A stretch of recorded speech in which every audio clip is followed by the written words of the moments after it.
Burlington Board of Health to order. Please join me in the Pledge of Allegiance. I pledge allegiance to the flag of the United States of America and to the republic for which it stands, one nation, under God, indivisible, with liberty and justice for all. I'm Dr. Ed Weiner, and I'm Chairman of the Burlington Board of Health, and with me this evening are board members Andrea Sheehan and Mary Beth Welch. This evening, the Vice Chair, Mr. McSweeney, and Ms. DeMori could not be at this meeting this evening.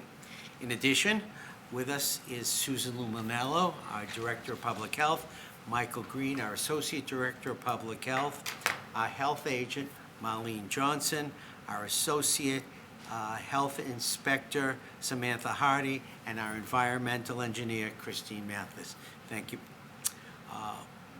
I don't want to forget, because I acknowledge him at every meeting, our recording secretary, Mr. Eric Bergeron. Thank you for being here, Eric. Please note that we are live on and will be taped by BCAT and available for appropriate comments and questions through this video technology. And thank you to BCAT for what you do for this community, keeping us all aware and so well informed. We have some minutes for this evening. We will address some of them we will put off. The first set of minutes will be February 22nd. Make a motion to approve. I have a motion to approve. Second. I have a second. All in favor? Aye. 3-0. And also, we do have a subcommittee meeting of February 22nd. Might as well just approve them. And then we can all just go. So moved by Ms. Welch, second by Second by me. Ms. Jean, all in favor? Aye. So we're all set there. We will hold the minutes for January the 24th, till the next meeting. Citizens' time. Is there anybody here who would like to speak to the board that is not involved in some agenda item? Is there anybody online? We have one person online. I'm not sure what they may be here for an agenda item. Okay, then we will move on to Chairman's report.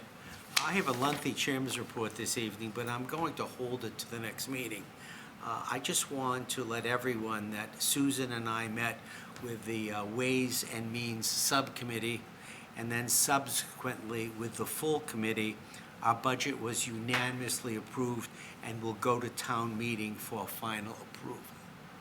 I don't think there's anything else. I can hold all my other comments, my editorial comments, to the next meeting, because we have a very long agenda this evening. Subcommittee reports. Why don't we hold that until we come to the applications, which are coming now, and that is special permit application for proposed life science buildings and life science uses, the district Burlington modified master plan with the listed parcels, quite a number of them.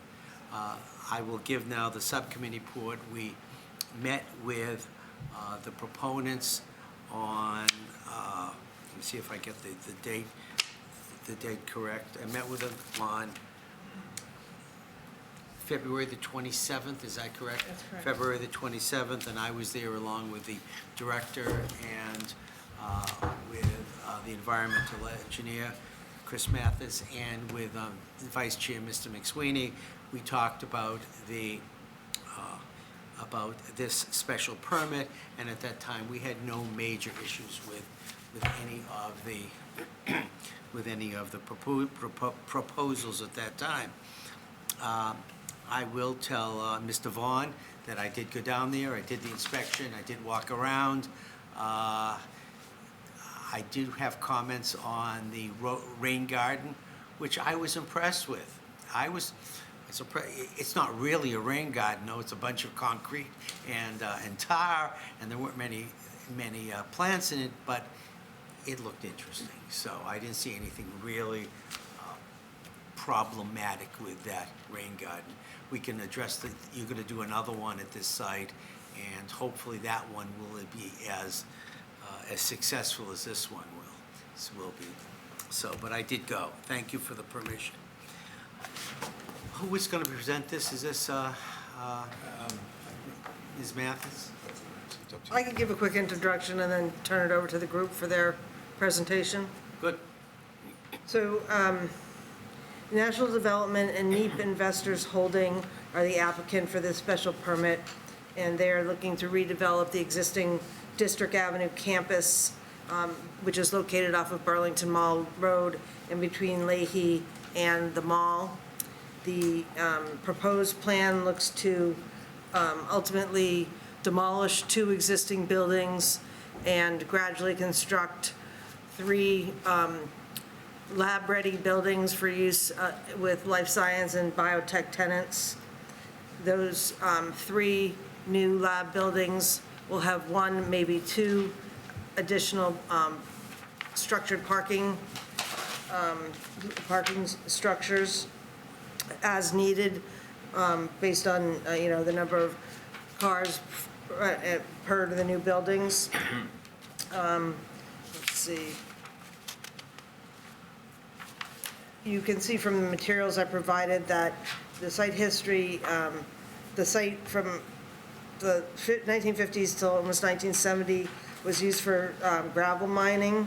At that time, the property began being used as an office park. There was a historic finding of some chlorinated solvents in the groundwater at the site. It was found that the groundwater contamination was from off-site sources, and the site has down gradient property status. The irrigation wells in use at the site and a couple of existing monitoring wells are annually sampled throughout the irrigation season for total VOCs, and those numbers are well below the action level for total VOCs in the park. There hasn't been much fluctuation in those levels over the past, about 7 or 8 years since the last time the park did a major redevelopment. So, and then for stormwater adjustments, there will be some additional infiltration basins and an additional rain garden or 2, as you mentioned. So I'll turn it over to Mark and the group. Sure, great. Fair summary. Good evening, Mr. Chairman and members of the board. For the record, Attorney Mark Vaughn here tonight representing National Development. So I know we did have an opportunity about a month ago, maybe, Dr. Weiner, to meet with you and Mr. McSweeney at a subcommittee level to walk through the plan. I know you have a long agenda. We can breeze through this quickly if you think it's helpful, just to... No, I think we need to go through it. It's a Okay, all right. it's a major area. Yeah, And so- then we need to talk about something that we received on Thursday from you. Yes. And that was, we need to discuss the possible approval of a subdivision. Correct. And that's where I want to spend some time. Sure. Because Okay.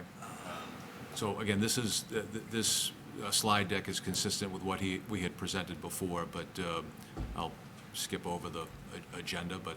Mr. Vaughn, again- could you just pull the microphone a little bit closer to you? Sure, yep, I'm sorry. So with me tonight is Katie Snyder, who is with National Development, the ownership group for the property. Also Eric Gerard, who's with VHB, the civil engineering firm of record for the project. Myself, obviously, and we do have participating remotely Mike Weaver, who is with Haley and Aldrich, just in case there's any questions that come up relative to environmental and down gradient property status and the like. So some other folks that are on the team that aren't here tonight, but just, we have a pretty involved team altogether in terms of landscape engineer and whatnot. So this is the site in terms of the district formerly known as the New England Executive Park, but along the left-hand side, running up and down, that's obviously Burlington Mall Road, and you can see District Ave as you come in off of Burlington Mall Road with 128-95, which would be running top-bottom on the far right-hand side of the depiction there. So several different buildings, obviously, that are located within the district, and I'm sure that many of you have been there recently, if not, frequently, but obviously a number of retail and restaurant venues as well, Press Cafe, amongst others that are within the park. So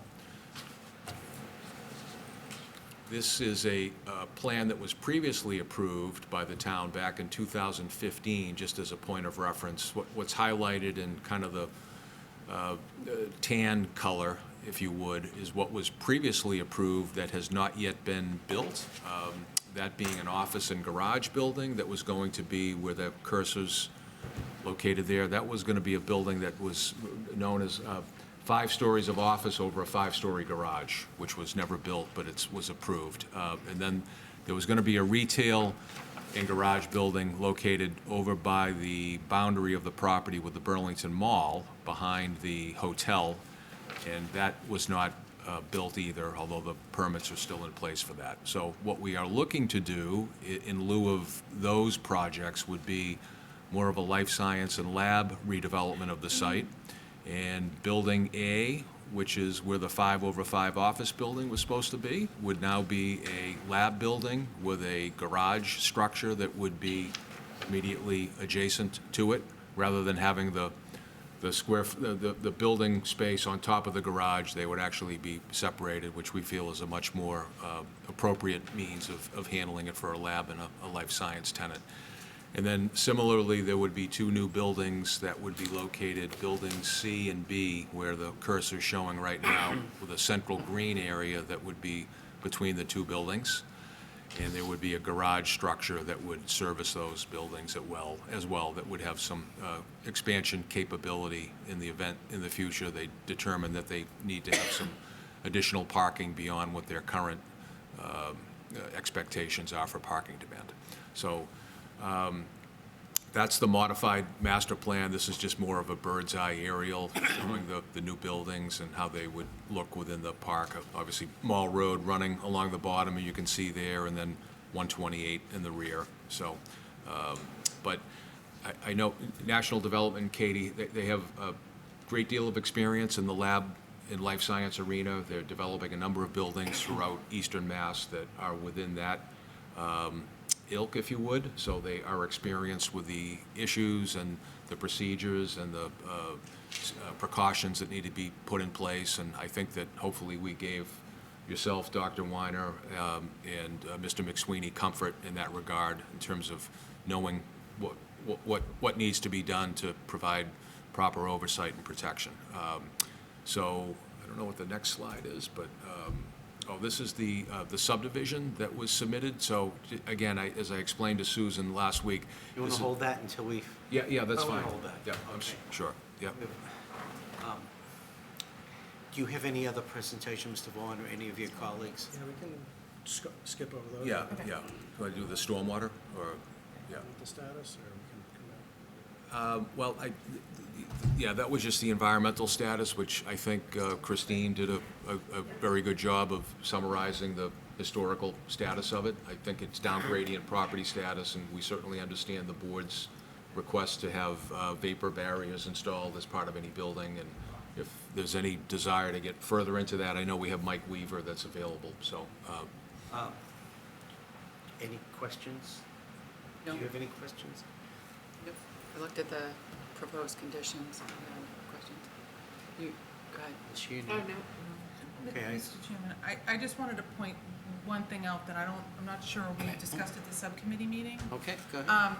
Which was, I think we may have added it afterwards, is that Christine should be on site to witness the test pits for the infiltration areas. So I just want to make sure that you're aware of that and that we put that in as well, because that should be the 20. groundwater is pretty high up there, so we want to make sure you get that 2 feet of separation with your infiltration areas. It's one of the conditions. That's, Yeah, Mr. Bergeron, would you add that to number 20? it's already in there, It's but in we there. didn't talk about it at the subcommittee. Okay, that's Yeah. good, because I have another one too, so. Okay. So, since you had environmental, I'll address this to our environmental engineer. I think we talked about this. It is a down gradient status, is that correct? Yes. And it's coming from the Leahy area down, or is it coming from Mall Yeah, the downgrading of property status report identifies property formerly known as the TRW property, Yes. which is kind of behind Leahy, or was behind Leahy, but now owned by Leahy, and also identifies other sources, potential sources as far away as US Wind Power and high voltage Bellafram, across or under 128, however you want to look at it. But it clearly identified no on-site sources of chlorinated solvents at the park itself, and identified several potential off-site sources. So the need, you don't suspect there'll be a need for dewatering? Like Susan said, groundwater is quite high in the area, and one of the conditions is that we put in was that LSP has to determine whether or not a RAM plan is required, and if dewatering was, if groundwater was encountered, a decision would have to be made based on analysis as to how that groundwater should be managed, whether it needs to be managed as a remediation waste or not. Okay. And Mr. Vaughn, which building is coming down? Is the FAA building coming down? Not immediately, but it At would. some point. At some point, it would come down to make way for the proposed redevelopment, as well as the building behind it, which is 1,700, right? So, buildings 1,200 and 1,700 would both come down in order to allow for, I want to show A, B, and C. B and C. The ICE building will be staying. Yeah, that's not owned by National Development, that's Okay, separate. now, I wasn't sure, that's the answer to the question. It's a nice site. I will say, in a very positive, that we're happy that biotech is going there. As you know, this board has been very supportive of biotech in this community, and it's a nice site for that. The only other, there are 19 conditions. Have you seen them all? We have, yes. And you agree with all 19? We are comfortable with them, yeah, so that's, Like that 20 is that the Board of Health will, after 1 year of its construction, inspect the rain gardens. Just to make sure that, that they're not overflowing and there's not becoming an issue for mosquitoes. That's it. And I think that's pretty, we would do that anyway, but I think I want to put that in as number 20. Mr. Bergeron, could you please add that? And so I have no objections for anything there. I've walked the area. I know that our environmental engineer, were you out there? Yeah, I went out yesterday. Did you see any issues whatsoever? I did not. So for this, I think we need to approve the special permit applications for proposed life science building and life science uses. The District Burlington Modified Master Plan, parcel IDs 4643, 4644, 4645, 4647, 4648, 4650, 4651, 4652, 4653, 5213, 5214, and 5215. I think I've got them all. So moved. I have a motion. Motion by Ms. Welch, second by Ms. Sheehan. All in favor? Aye. Aye. We're done with that. That's good. Now, there is something that came up, and that is the approval of a subdivision, District Ave and Park Place. And as you know, the Board of Health has, under Independence Park versus down to Barnstable, we have full oversight on that. As you may know, in Massachusetts, even more oversight than planning board here. Please take the time now and explain this. We did not talk about that at the subcommittee meeting, and I did read it, and I just want to make sure that my colleagues and everyone watching until clearly understands what that subdivision is all about, and I'm willing to look at it this evening unless my colleagues feel otherwise, because they didn't get a chance. It came so late. So, Mr. Vaughn, why don't you just take it from the beginning and tell us what's going on here with the subdivision? sure. I'll do my best, and I think it's really what I would describe as more as truly form over substance, more of a procedural item in terms of, as opposed to changing anything that's on the ground. And the plans that were just approved by the board or recommended for approval actually show all of the drainage and all of the other improvements that would be constructed. So at the, District Ave is presently a subdivision layout roadway. The yellow that you see on that is the end of the cul-de-sac, if you would, reflects and Eric, you help me out on this if I misspeak, but basically the layout of District Ave as it was previously approved on paper. So that yellow reflects what was approved on paper. So what we are simply looking to do is alter the lot lines at the end of the cul-de-sac to provide for a more, what I would say, conventional subdivision design, which is the blue cul-de-sac that you see at the end there. And in turn, the lot lines would be reconfigured in order to reflect those modifications to the paper right-of-way. There would be no impact whatsoever on the traveled portion of District Ave. That stays as it is today. That's not being modified in any manner, and nor would it be modified by virtue of the project in terms of what's being built out.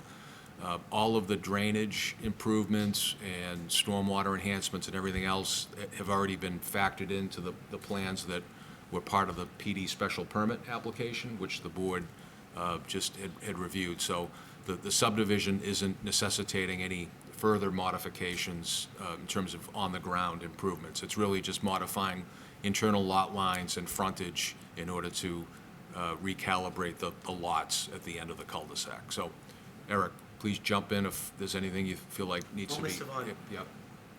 Does this mean that, not that I care, it's not a big deal, but I just want to understand that you would theoretically be able to sell the different parcels within the development once you've changed these lot lines, is that correct?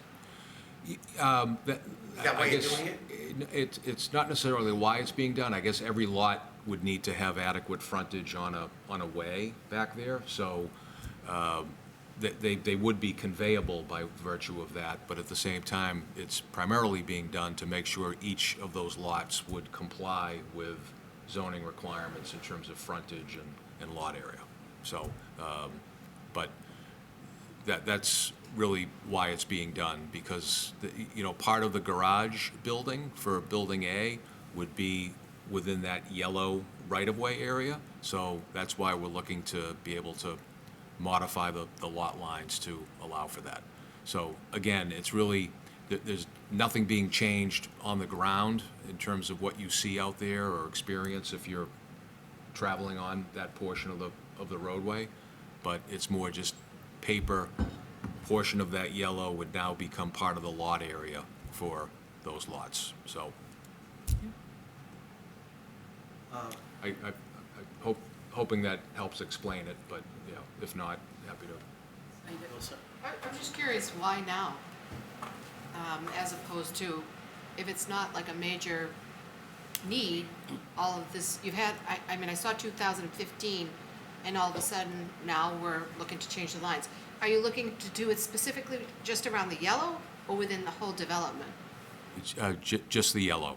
Okay. Just the yellow. So it's just at the end there where it would be modified in order to allow for the lot lines to be reconfigured with. I thought it was all the blue, and I'm saying, geez, No, that's a lot I'm for- sorry. No, it's just the yellow where that would be changed at the end.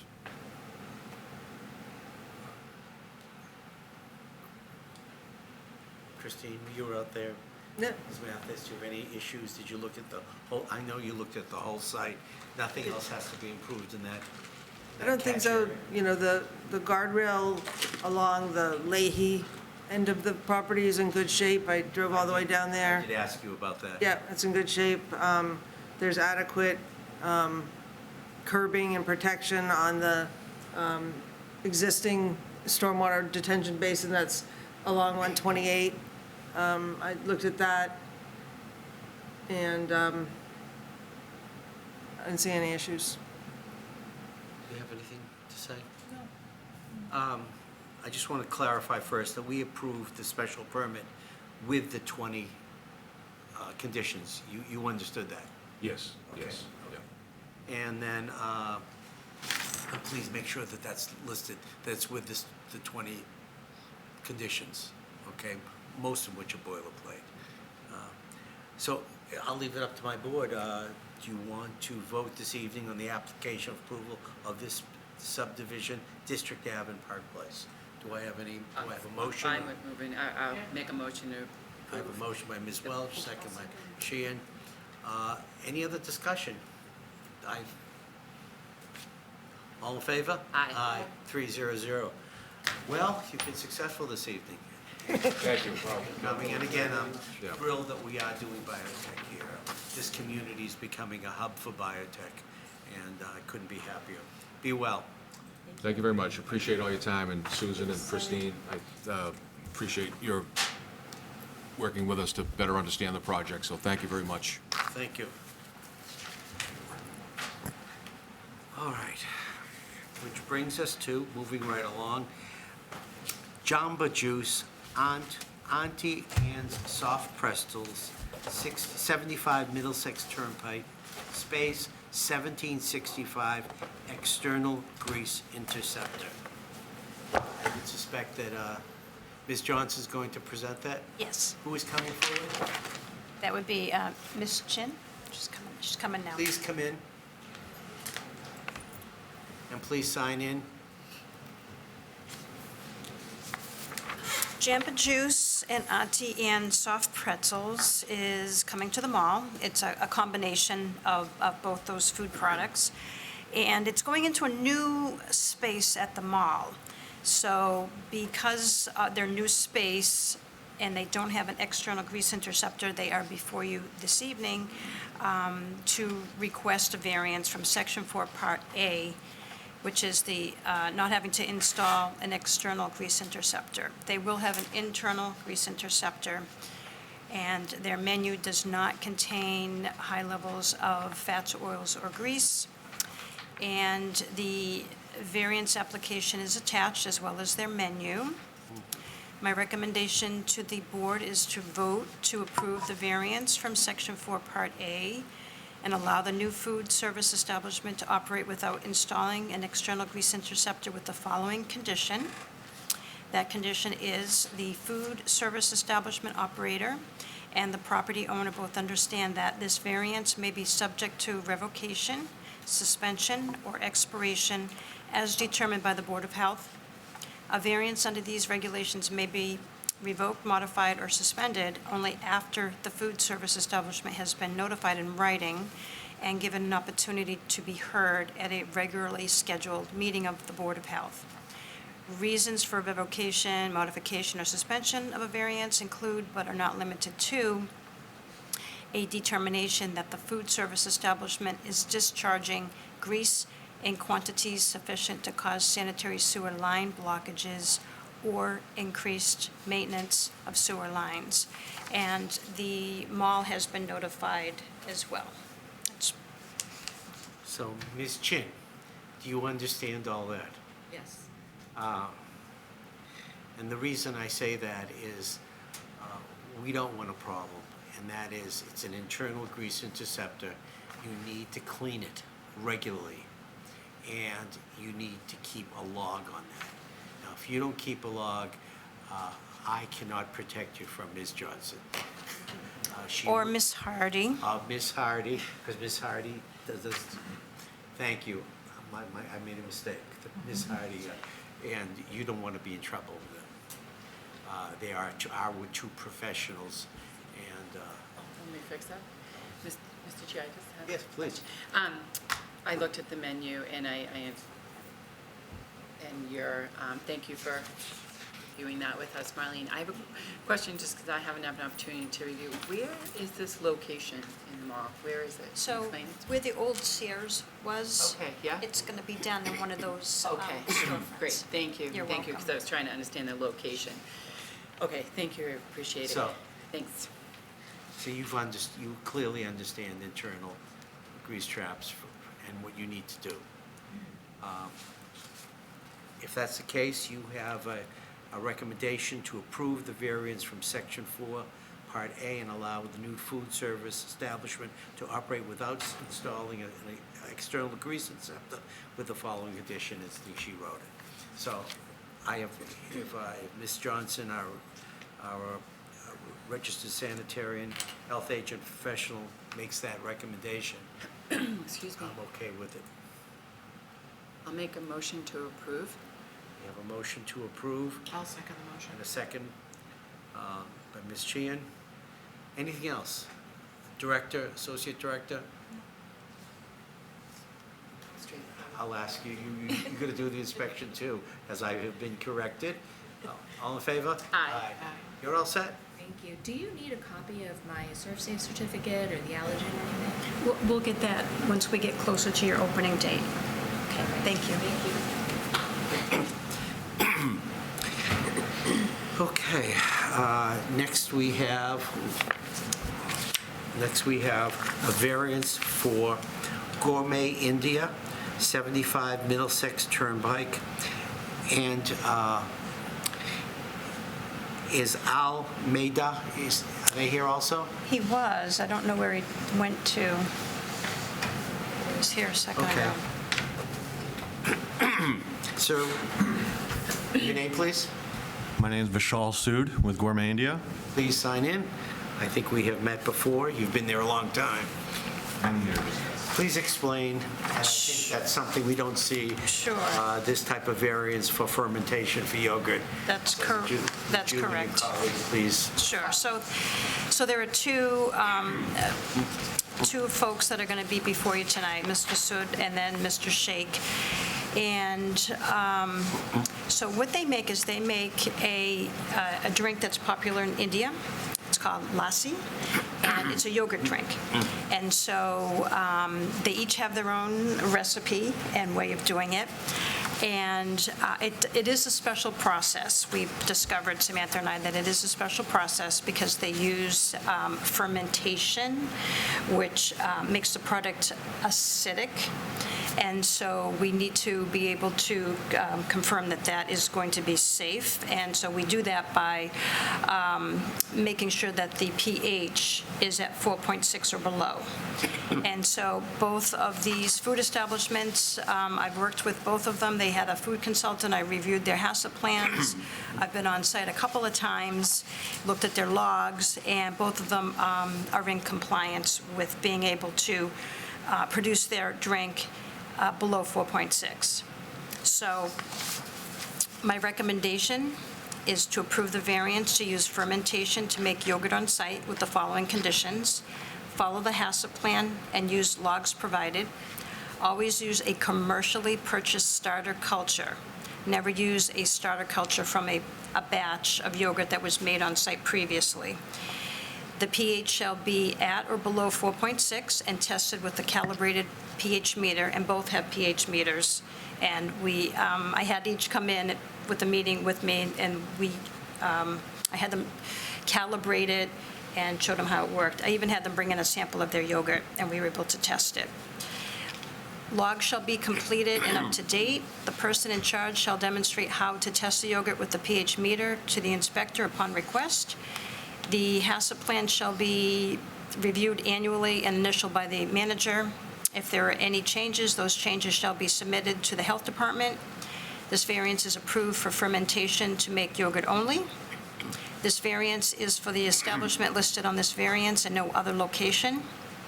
This variance is approved for current owner on this variance and is non-transferable to new ownership, and violations of this variance may result in a temporary suspension of the fermentation of yogurt, and continued violations may result in the revocation of the variance. Please. Marlene, because this is kind of new for what we're seeing from the, well, at least from since I've been on the board, is there additional training that's required for staff? It's No. their own recipe. Oh, Yeah, it's their own, they trained me, right? Yes, we did.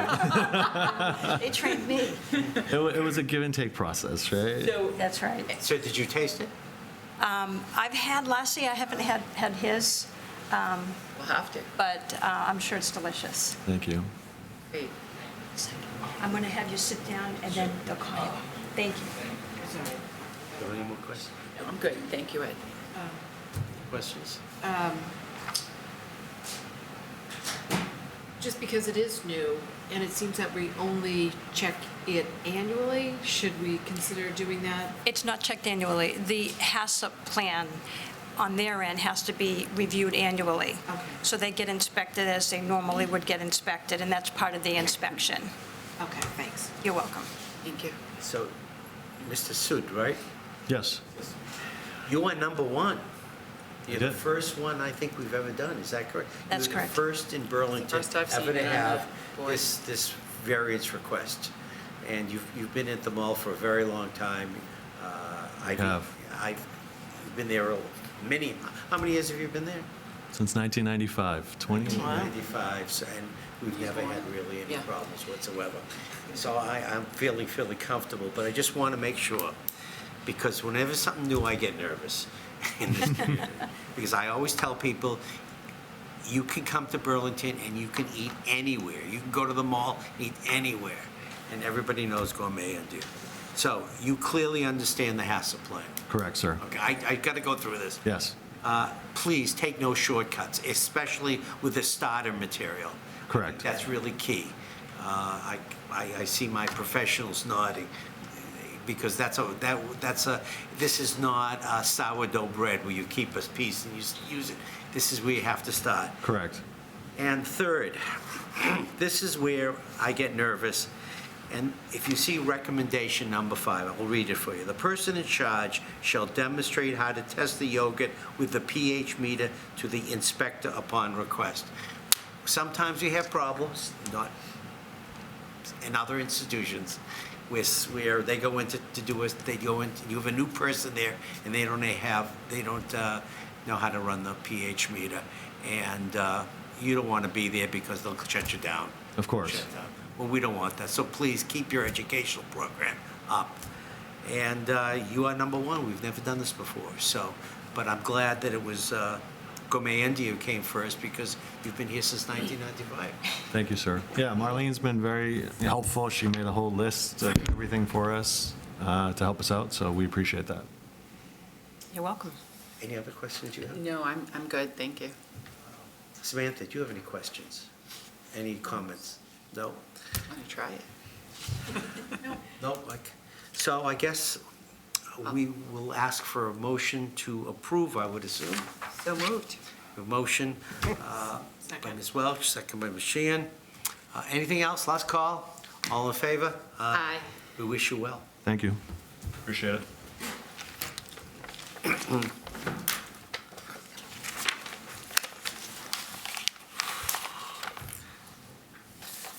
And the next one is Almeida. Almeida. And you are This is Mr. Omad Sheikh. Shahid? Yes, sir. Yep. Or Mr. Sheikh. Sheikh, Yeah. Mr. Sheikh, I'm Yeah. sorry. It's Mohammad Shahid Sheikh, is that correct? Yes, sir, correct. You go by Mr. Sheikh? Yes. But unfortunately, you weren't here, and we went through this. This is brand new to us. We have not approved, we've only approved one A of these second so ago. far, and he just left. About a second ago. So I will leave it to our two professionals to present. Sure. So instead of reading everything all over again, it is the same recommendation as it was for Gourmet India. Mr. Sheikh has his own recipe and his own way of doing it, but it does meet the minimum standard. So he is able to get 4.6 for pH or lower. And he is keeping the logs. I did come out and Yes. visit. At least once he came into the office and met with Samantha and I, and we went over how to calibrate the pH meter and how to use the pH meter. We brought a sample of his yogurt as well. So he's following his HACCP plan. Okay, Okay. so he's seen the recommendations? Yes, he has a copy of this. Copy of the recommendations? Yes. Yes, You ma'am. received Same this. thing that I said to Yes, the person who just left. yes, we send. That is, you understand what the HACCP plan is, Yeah. what it means. I ask him all these questions. Number two, the same, don't take any shortcuts. Yes, This isn't like a sourdough bread. You've No, got to yeah. start from scratch. yes. And three, here's where we're going to get in trouble. I'll read it to you. The person in charge shall demonstrate how to test the yogurt with a pH meter to the inspector upon request. They're going to come in, when they do your inspection, they're going to say, show us how to use a pH meter. Yeah. You don't want to have a new person there who you have not trained not know how to run that pH meter, Yeah, so- because they're going to shut you down. So we're gonna train the first employees. The new employee also will train him. So all I'm saying, please keep the educational process up to date. Yeah. I'll ask, I don't have any questions. You have any I had questions? them. I'll No. ask my others. And you are at 184 Cambridge Street, Yes, 184. and it's called Almeida Cuisine? Almeida cuisine. Yeah. Is your yogurt different from Gourmet Indies yogurt?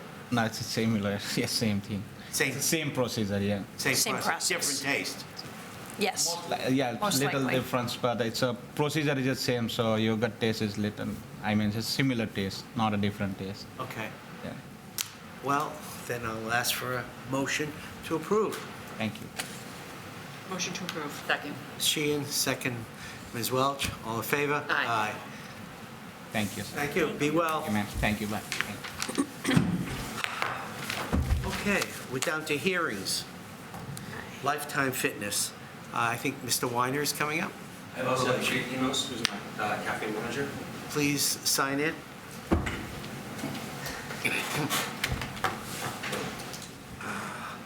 Why don't we, I'll leave it, who's presenting?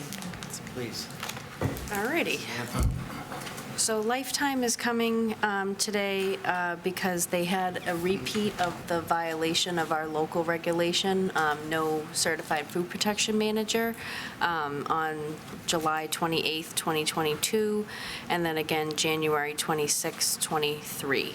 So fines were issued, and they were notified that they were going to have to come before the board. In between then and now, as I wrote in my report, they provided a written action plan, how they're going to comply, and they can kind of go over that with you.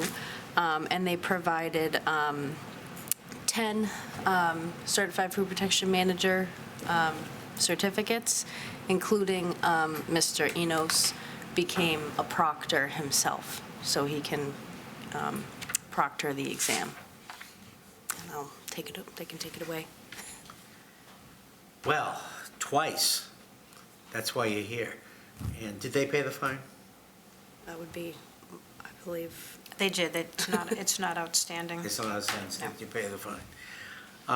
We have, as you've heard me earlier, I tell people you can eat anywhere in Burlington, and that's because we have these requirements, and that we ask people to make sure, and institutions to make sure that someone's there who knows what they're doing.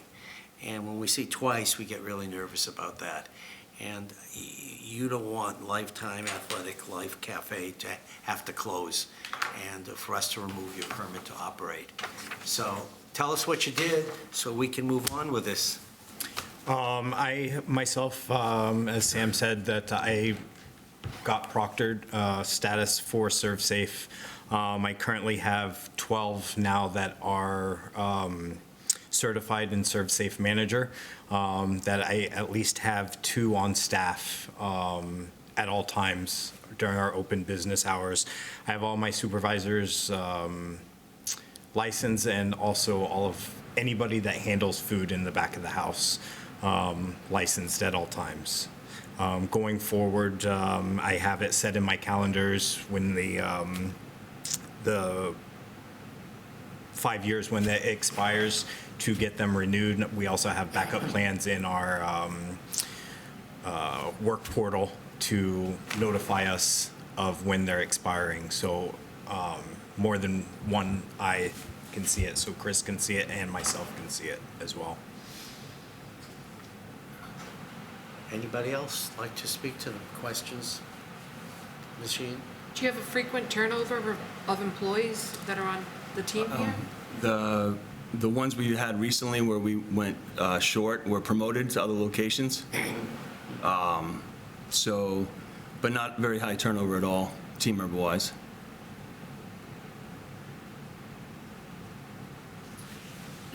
Do you serve outside when the pool's open? Correct. And is it the same staff that's working? We do have, some of the staff will move from our inside cafe to our outside cafe. But what usually happens is my supervisors then take over my indoor, and then I oversee the outdoor cafe because it's much busier outside. And then where you're a proctor, obviously, you have summer help, right? Absolutely. So They'll be- I've already started recruiting for them. One of my requirements, anybody that's cooking or handling food will be ServSafe certified within 30 days of their hire date. Dr. Weiner, I have a question for them. So you said that you're an instructor proctor. Just a proctor. Oh, just a proctor? Just a proctor. So they do the online training. Okay. Which Lifetime pays for. We have our Learning Well, which they will take the course. Okay. And then I will go over everything with them to make sure that they understand it. And then when they are ready to take the test, from taking the online test through the online exam, I'll give them the proctor exam in Okay. one of our locations there where it's a separate from the cafe. Good, okay. And how long have you worked at the food service at I've this worked in the lifetime? food service industry for over 25 years. This lifetime? In lifetime, I started January 17th of last year. Okay. And are the plans to keep him there? Because what I'm thinking is if you were to leave or go somewhere else, then you don't have a proctor anymore. So just, Lifetime also, we have an account set up with ServSafe itself. So if I don't have a proctor, or if I'm not there, Lifetime has a backup to where they use ProctorU, to where the team members can Okay. take the ServSafe manager course. Okay. And which is paid for by Lifetime. okay, good. Are you satisfied? I am. Satisfied?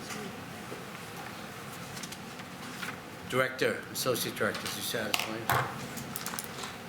Yes, but, so it's up to the board to determine, board needs to make it their own determination whether or not they feel that they So let me just are in compliance quickly now. tell you what's going on. We can take no action right now and say we're satisfied, go home. Take no vote. See you later.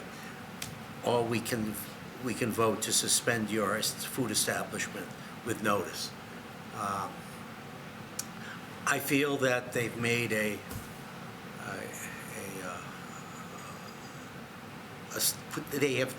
they've put together a solution. I think they've made the effort. I just think we should send them on the way with saying to you, 3 strikes and you're out. Fair enough? Understood. As a former baseball player, I understand. That's great. Do you have any other? I agree. I'm fine. You're fine? Have a nice day. Thank you. Thank you. I think I stole this off the printers of yours. Be well, please. It is, that's funny, yeah. I just found it in my stuff. Didn't even notice I was missing it. Like, why do I have food and illness stuff mixed in with my presentation? All right. Do we have 2 other people? We do, this is under discussion, the Treasury. The Treasury, so why don't we have the Treasury here now? Please come up, sir. Because they're part of the discussion that, for the risk control plan. So I'll go over that. And please sign in so we know. Sure.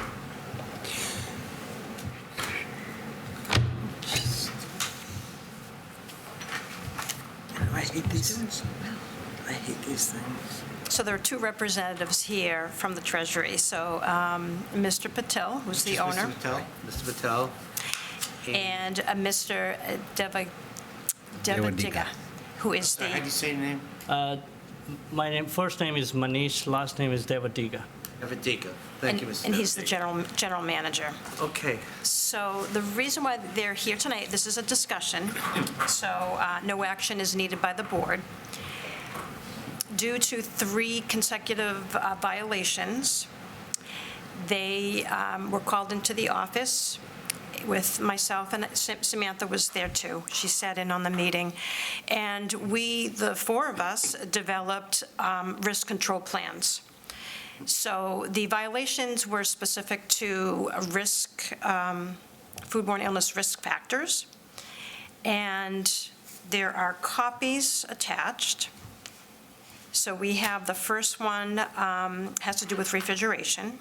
So 3 times in a row, we found a violation having to do with refrigeration temperatures. And the gaps that were noted were they weren't using logs, and there didn't seem to be any follow-up by management. And then we have listed the applicable code violations here, and then risk factors to be controlled is cold holding, hazards most significant, and what must be achieved to gain compliance in the future. So we said daily log to check all refrigeration units to ensure all are working properly, to be checked first thing in the morning before food preparation. And how active managerial control will be achieved, and how will the results of the implementation of the risk control plan be communicated back to the inspector. So for this particular one, if you would like, they can tell you. So we're talking about refrigeration. So they can explain to you what measures they now have in place to make sure that this is not going to be a problem in the future. And just to let you know, I am following up with them, and they fax to me their log for this one and also for the next risk control plan once a week. So every Wednesday, they fax that to me. I've already received it last week. And Manish put together, he's got it with them, a notebook, and he has all his logs in there. So I was pretty impressed when they came to the meeting and they showed me that they had these logs that they put together. So very well organized. But go ahead and let them know how you're going to manage the refrigeration. Wait. It's happened 3 times. Were they putting people at risk, in your opinion? No, because when it was found, it was corrected. So this is just part of the procedure. When we go in and we do an inspection, if we find a repeat violation, we're going to go over that, the next discussion, what the protocol is. And so we had them come in when we had a second repeat. That's when we have them come in and do a risk control plan with us. When it's a repeat, we do discuss long-term controls.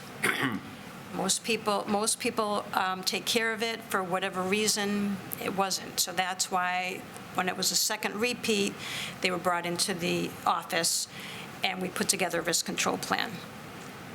I just have 2 questions, and then when it was found, but do we know how long that this was? The inspection was in the morning. Do we know how long this has been occurring? Well, I mean, From the we're in last- there for that day, so I mean, we don't know. Right, we don't Yeah, know. Exactly. So it could have is, been- it could have we were been- putting people, we could, that day, we went in the afternoon, the morning till the afternoon, the inspection. I'm asking the questions. And Sure. And the other question I ask is this your one and only restaurant? Do you own other restaurants? Have you been in this This is the business? only one restaurant. This is your first time owning a restaurant, both of you?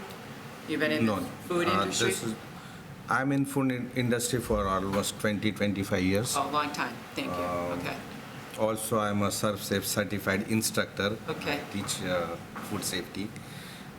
The one thing that I can basically say in our defense is we didn't maintaining the logs, and during the discussion I explained why the temperatures were not right, because in the morning when we come in, we get the food from the walk-in coolers, then we set up the line cooking, and that's when the inspection was done, and then you found the temperatures to be off. But now we are maintaining the logs, so we will exactly know whether we are maintaining temperatures or not. So we can prove it that it's not a hazard. And just to add to that question, so we respond to every foodborne illness. So whether or not somebody has complained that they got sick from eating somewhere, or it came through us to Maven, and we do complete investigation. If there's any restaurants in our community that could be associated with it, we do a full inspection based on that. So we haven't had any foodborne illness, issues related to this. So I think if there were people at risk and people were getting sick, we would have known about it. No, that's great to know. I just asked a question of following, protocol, process, and procedure. If this is not a, this is to, we have an establishment in front of us where two applicants, and that they have a long years of service, right, in this industry. So this is 3 times. So that's why I asked the question. Yeah. So thank you. But Yeah, glad that we have a that's why plan we- in place to correct it. Yeah, and that's why we want to get on it now with the risk control plan, with bringing it to your attention. Oh, thank you. Because the next time they're in here, then our recommendation is going to change. It's going to be, Right. different. Do you have, I'm taken by the 3 times as well, and then I'm thinking about the other people that came before, and it seemed like it wasn't a discussion, it was more like a recommendation, they made improvements. So I'm just kind of confused by it being a discussion 3 times later. Now, in fairness to you, I don't know if you're new to, the timeline. You said you started a year ago, and I look at the dates, so, maybe, it was an oversight because there was management change or something, but I think that regardless of, what type of hazard it is, 3 times is a lot. It's important to note that when the violation is found, it's corrected on site. And then we have a discussion. And we say, what is going to be your long-term, solution to make sure this doesn't happen? And then when it happens again, the second repeat, that's when we have them come into the office. And we say, okay, now they need assistance. Now they need, we need to work on a risk control plan together and make sure that you're doing, that you're going to have to send these logs to us. Usually it doesn't get to that point. This is the second one in, since we started this program in 8 months. So it's not prevalent out there. Okay. And our protocols are written based on what's allowed in the regulations. So when the previous one, we're talking about a whole different regulation. We're talking about our local food regulations. The question was whether or not they were in compliance. So the board has the ability to suspend a permit if they are not in compliance, and it can only be from that time frame until they do come into compliance. So in this case, they are in compliance. They're in compliance now. They were in compliance the day that they were out there and checked them. So they're in compliance. That's why the reason why it's in a discussion. Now, if we ask them to come back, there's also a section of the regulations that say you can revoke the permit if they have egregious, continuous violations. So, that question would be when they come back, are they at that point? So that board would need to decide at that juncture, okay, are they at the point where it's been repeated so many times that they deserves a revocation of a permit? So suspension of a permit for not being in compliance, revocation for continuous violations. so here we are. This Sunday begins my 35th year on the board, 35 years. And I can tell you that our 2 professionals, Ms. Johnson and Ms. Hardy, have been very generous with you, very generous. 3 times. They've been very generous. They've educated you, they've gone through it, they've taken our time, but they're very generous. Because, quite honest with you, I'm rather surprised that they just didn't take your permit to operate in this community. So I'm telling you, as chairman of this board, it got to be fixed. It's got to fix. People eat at your restaurant. It's got to be fixed. We have had no diseases. We have no illnesses in this town, but I do worry about the temperature. And I just took a course about temperatures, and there are a lot of things that can happen, and I don't want them. As I told you about 4 times, you can eat anywhere in this community. We have great restaurants in this community, but I think they've been very generous. I don't think we need to do anything tonight. They're working with you. They're great professionals. We support our professionals, whatever their recommendations are. However, I don't think they're going to be generous in the future. They'll be coming back before the board, so that's the protocol. We follow the procedure. And I won't be generous. So That's only right. the board has that authority Correct. to Right, revoke. to shut them Right. You used a great 2 words, egregious continuous. Yeah. This is getting to egregious continuous. This is getting there, okay? And that's the board's, so that's determination made by the board in each situation. So we're bringing it to your attention now. You know, if it happens again and they come back, then you have to look at that, whether you feel that the board feels it's that way. So I support my And professionals. then, in that case, it's total revocation, so that would be not being allowed to operate in Burlington at So, all. Yeah, that's pretty serious, It would be a discussion, pretty serious. right? It'll be a I'm willing vote. to support my professionals, all three, four, to here.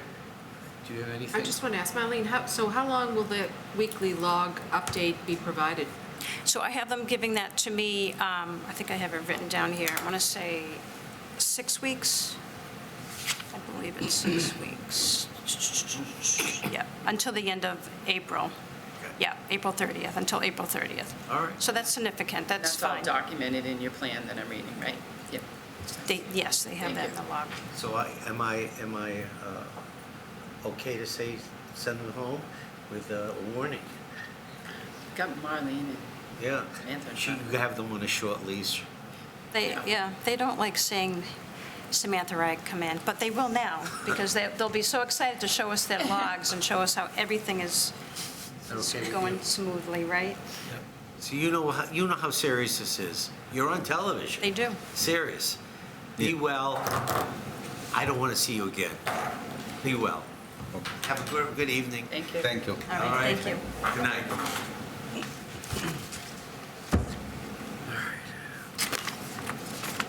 Board of Health protocol for food inspections involving Yes. foodborne illnesses. Is that, Ms. that- Johnson? So this is the procedure, so You gonna do a presentation? I'm going to do it right here. I don't have a PowerPoint or anything, I but can, if you want me to bring it up, I can bring up what I have. Are we looking at what's in the book? Yeah, it's in the I'm book. just yes, looking at yes, the book. yes. But there are Yes. people watching, Oh. I think. Let me. No, there's pull that nobody up. on. But That's there are Susan. people who watch. But they don't And get it online. we get an opportunity to showcase our health Okay. professionals. We got to do that. All right, so for discussion, protocol for food inspection involving foodborne illness risk factors. Okay. So our protocol is a foodborne illness risk factor violation is found and cited on the inspection report. This is the first time we're going in, we find a foodborne illness risk factor, say the hand wash sink doesn't have any paper towels.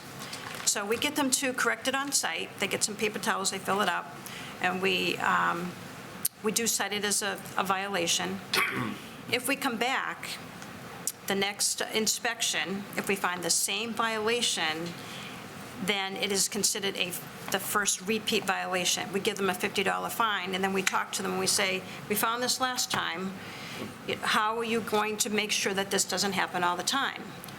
You know, we try to work with them and try to find out, what their procedure is. Do they have somebody that's assigned to check all the hand wash sinks? If not, we say, well, maybe you should do that. And then hopefully everything is fine. If we come back for the next inspection and we find the same risk factor violation, so the sink again has no paper towels, then it's considered a second repeat violation, and a $50 fine is issued. And then we get real tough with them, and we say, we have them corrected on site, and then we say, okay, now you're going to have to come into the office and meet with myself and Samantha, and we're going to have you put together a risk control plan. So the risk control plan kind of just outlines where the problems are, why this is important, and how they're going to correct it and who's going to do it. And I find that if some restaurants don't have good management, that's where you have the problems. Most of the establishments in town have very good management. So there are a few that don't, and then that's when we need to bring them in. And then when they come before you, they're shaking in their boots, believe me. So step number 4 is if the food service establishment fails to implement the risk control plan, a hearing before the Board of Health is scheduled, and the Board of Health may vote to suspend the food permit for repeated violations. And the reason why we put this program together, this protocol together, was in order to meet Standard 3 of the retail program standards. So we were required to put some sort of a written protocol in place. And so I did attach the full protocol, which is a 2-page document that kind of outlines it in detail of how we do our inspections. We only have authority to shut down a restaurant if there's an imminent health hazard. If it's not an imminent health hazard, then we have to suspend the permit with notice. And that's when they come before the board, before you. Marlene, thank you for doing this. And I think because you said, Ed, people are watching, we don't see this a lot. I mean, this is going into, hopefully if I get elected, my 4th term, right? But I haven't seen this a lot where they've had to come. You have worked so closely with them. I mean, now this is new for this discussion, but you work closely with them, and as you said, the management team. I have not seen a lot of risk 3 come in front of the board, even in the short time I've been on. Maybe, Ed, you've seen a little bit more, but I think you'd like to say a lot that it's safe, you know. Did you not? Well, this has come out of the whole exercise that we've been doing for quite a while now with the retail standards and the grant that we got. We're really looking at our protocols and determining, you know, how to write them and how to proceed with different scenarios. So that's where this has come from. So Ed probably hasn't seen it because we haven't done it in the past. This is, you know, fairly new to us. Did I not get a call Friday afternoon, and you shut down 2 institutions this week? That was an imminent health hazard. That's what you said, it's an imminent, you can do that Twice this week. Correct. You don't need the board. You have shut down Correct. 2 institutions. Exactly, it's just different. Until corrected. Until corrected, and they shut down 2 institutions this weekend. But that's different of what you're saying. That's You're imminent saying. health, you said it would shut down. They shut them down. Right. And I want in this people to- case, this is the board. The board coming, Yeah. and I'm saying, I know you're saying the protocol, but I haven't seen a lot, I mean, very few come in front of us, I think. Yeah, because this is fairly new. The imminent health hazard, we've always done that. Exactly. Yeah, that's a different. Which it goes back, many times you've shut Right. down. Yeah. You have shut down places. Right. But I just, you know, this weekend we had 2. Anyway, Thank you, thank you, this is great. Oh, you're welcome. Marlene. Samantha, do you have anything to add to this? No? Okay, thank you. Thank you. Anything from, No, I just want to, you know, just, we're gonna, we have, you know, we have a lot of protocols, but this is one that I feel that, you know, the board, you know, is really going to be involved in. This one and the Certified Food Protection Manager, which we've already kind of been through tonight. And, you know, so if anybody has any questions about them, like maybe later on, and you're thinking about it and you want to talk about it, feel free to reach out to us with any questions, because I think it really is kind of important for you to understand the differences in why we do the protocols, how we do them, and what regulations we're working on, and what sections of the regulations we're working on, because, you know, that is your legal authority, so. And Marlene, it sounds like the risk 3, obviously they're in front of us, but that is your job and responsibilities increased a little bit more, because, I mean, you're doing the same, except it's with this risk now, it's a lot of push to bring that compliance before they get to us, right? It's a lot more educating them, or what's. It is, it's mostly just follow-up. You know, so they get an extra inspection per year than most people, because we want to follow up, and we want to make sure that they have active managerial control. You know, it's all about management. You know, being able to manage your people, your restaurant. In their particular case, when we sat down at the restaurant before I brought them in to meet with Samantha and I said, well, you know, what went wrong? Why can't your managers do this? And he said, well, I emailed them, and I said, well, it didn't work. You know, you need to maybe talk to them. And, you know, so we talked a little bit about management and how to praise your staff. His staff, they weren't doing what they were supposed to do. I said, well, you need to praise them. When they do things right, praise them in front of everybody. When they do something wrong, take them aside, out of earshot, and tell them what they did wrong and tell them how to do it right. So it's, it's management 101. Well, it's a lot of training. Praise in education. public, criticize in private. Right. It's the old Right. adage.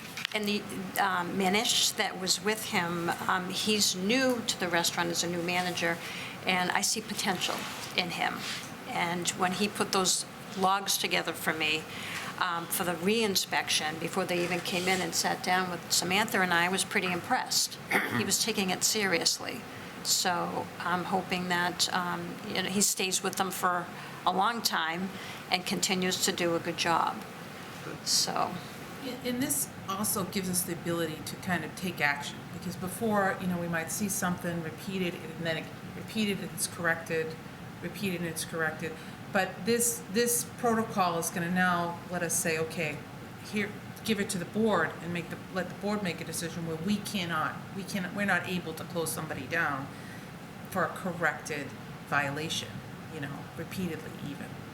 So, But understand, if you feel that we need to take action between board meetings, we can always call oh, we know that. an emergency meeting. We know that. Believe me, we will. And I know you will. Nobody ever said that our associate health inspector or our health agents are soft. No, they shake when they see us come in, don't they, Sam? Literally. So do I. Thank you. Thank you very, now, do we have to take any action? no, we just that was for I information. think that's great. Yeah. Which brings us to technical assistant grant. I think that's our environmental engineer. That's correct. Going to, I'll just wait for Susan to pull it up. Pull it up. A lot of stuff tonight. We're only not half done. We're not half done that. Can we shut the AC off? Yeah, you want me to change it? it's really loud. It's also cold, getting quite cold. Reason over here. Okay. Sorry, but thank you. Just let me know when you want me to. I'm ready. Oh, This is the wrong one. oh.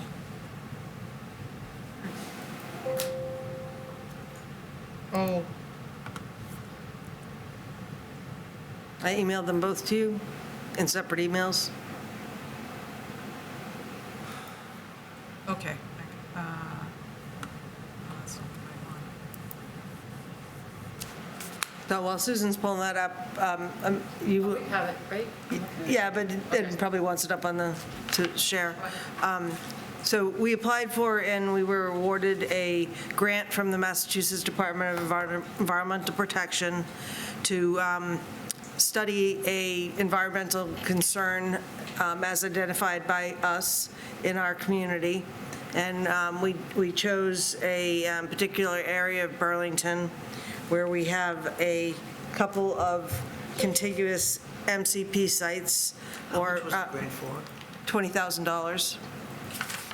That's the most you can get under the individual grants issued by DEP. So the area that we chose, you can go to the next one, Susan, thank you. The area that we chose is in the vicinity of 179 Cambridge Street and 18 Terry Ave. So at those two locations, there are disposal sites that are currently regulated by the Massachusetts Contingency Plan, which is the master cleanup plan for contaminated sites in the Commonwealth. And just to give you a little bit of an overview, you can see Papagino's in the lower edge of the screen. That site currently is defined as originating at the Papagino site, flowing towards, just north of it, towards what is now Convenient MD, and then basically making a hard right across Cambridge, or under Cambridge Street, and flowing sort of underneath the drive aisle that goes behind Dunkin' Donuts and behind the Shaw's Plaza. The second site you can see sort of off to the left and in the middle of your screen, that's 18 Terry Ave site.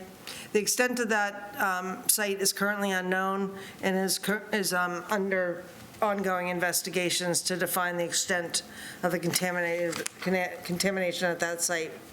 So on the next slide, I can give you a little bit more background on the sites themselves.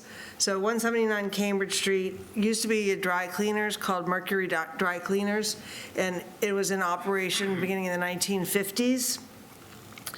The source of the contamination is PCE, also known as perchloroethylene, and that is a commonly used dry cleaning fluid. The contaminants are PCE and its breakdown products, which are found in groundwater, soil, and indoor air. We'll get into that a little bit more. The breakdown products of PCE are trichloroethylene, dichloroethylene, and vinyl chloride. These have been found in groundwater and soil, as I mentioned. The TCE is the breakdown product of PCE that is of the most concern when we're talking about indoor air quality. It's got the lowest threshold of concern and has some target populations, women of childbearing age and pregnant women, et cetera.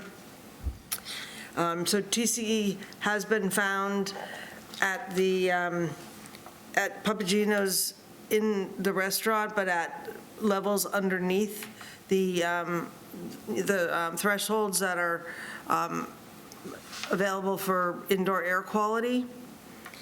The 18 Terry Ave site is a single-story building that's got 4 tenant spaces, 2 of which are occupied. As part of a potential real estate transaction in 2020, they did some groundwater and soil sampling. At that time, they found trichloroethylene in groundwater, soil. The levels in the groundwater necessitated, or required the sampling of indoor air at the facility located at 18 Terry Ave.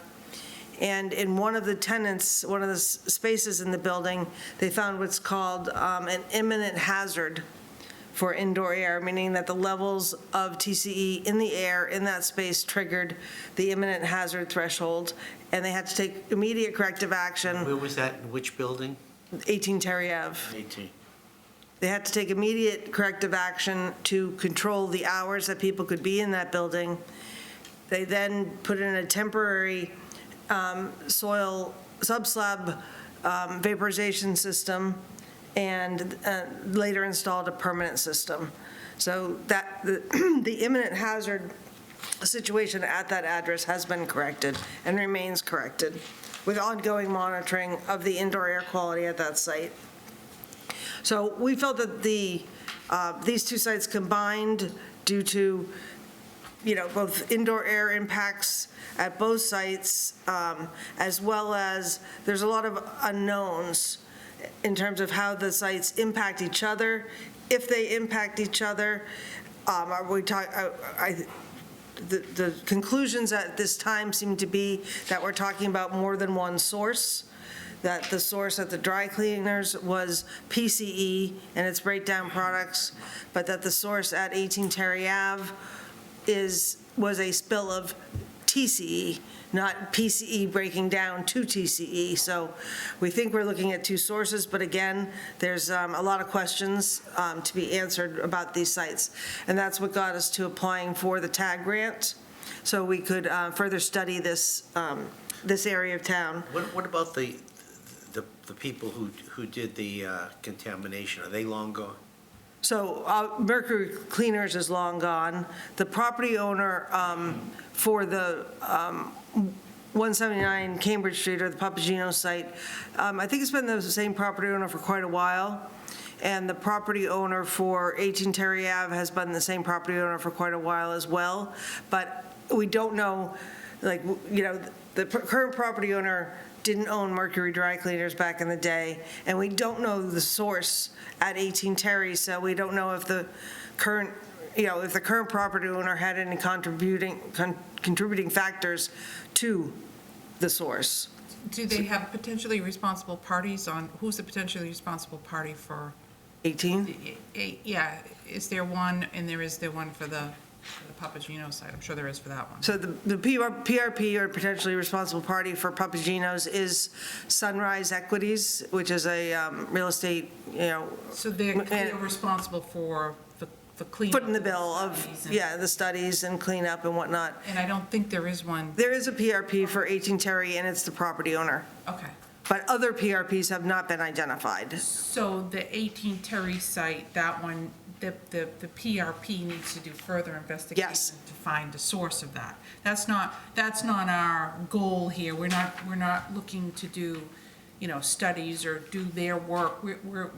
Our goal is just to kind of understand the sites and what's going on there and be able to explain it. Yeah. So Well, I'm sorry to interrupt, but There's what still about the work. imminent hazard for 18 Terry Ave? That's been corrected. They installed a SSDS system, a permanent SSDS system, below the floor in the building, and it basically, it works like a glorified radon removal system, and it pumps the air out and disperses it so that it can't filter up into the indoor breathing space.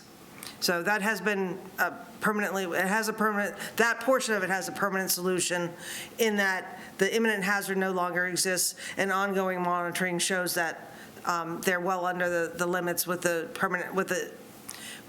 fully installed SSDS in the building. And we have an active system at the. Convenient MD. Yeah. Yep, correct. Yeah, That was- that was a condition by the board. And their pre-occupancy samples, as well as their post-occupancy samples, showed no detections of these contaminants of concern above, even near any of the thresholds. So that was an excellent move, forethought by the board.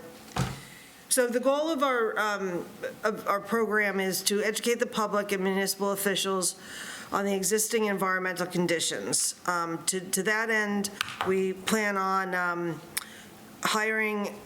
interviewing and hiring qualified consultants, including LSPs and other environmental consultants who have experience with the MCP, with various MCP sites.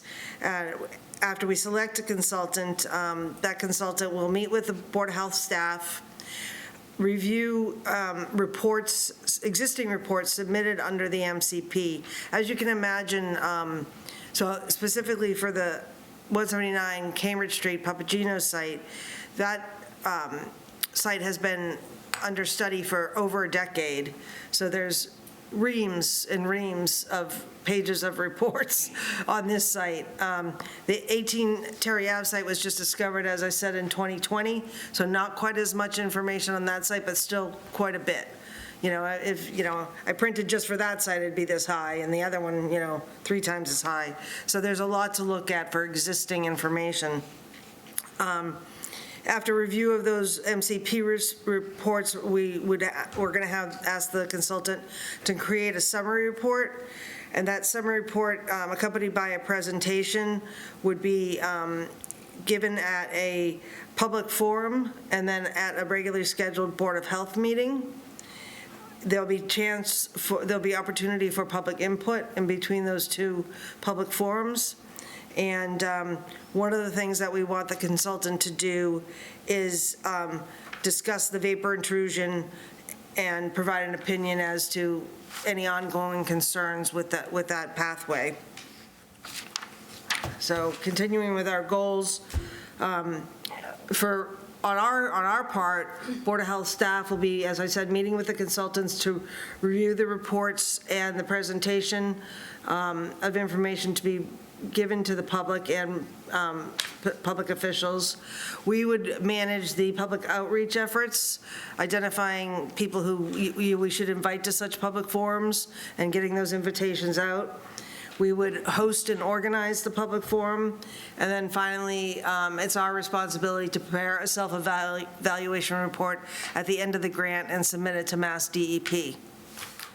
The Board of Health, we would ask that you, as the board, would, based on the information provided by the consultant and with input from Board of Health staff, make a decision as to whether or not you feel that a petition to Mass DEP to initiate a public involvement plan at the two sites is warranted.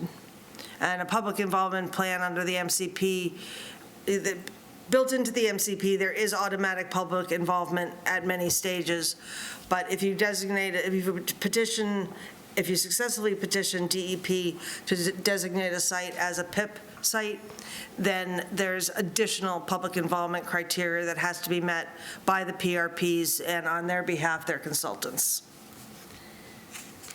So, under the tag, the requirements that we have to meet are to determine how we're going to foster public awareness.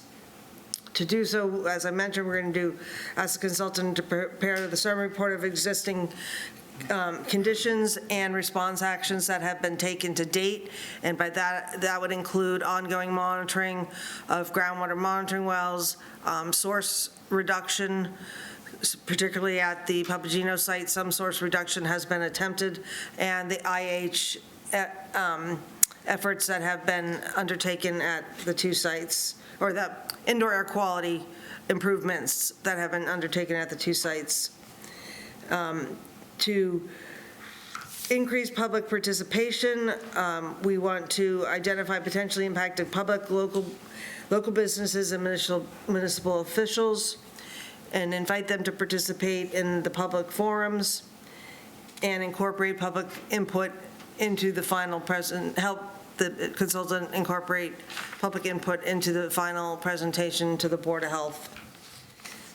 We expect that the outcome will also, would certainly address vapor intrusion and the fate and transport of contaminants.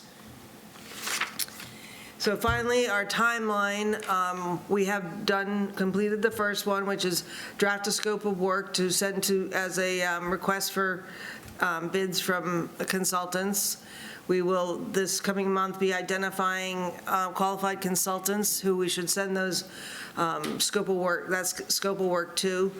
The contract with DEP officially starts on April 4th, although we have a signed contract, correct?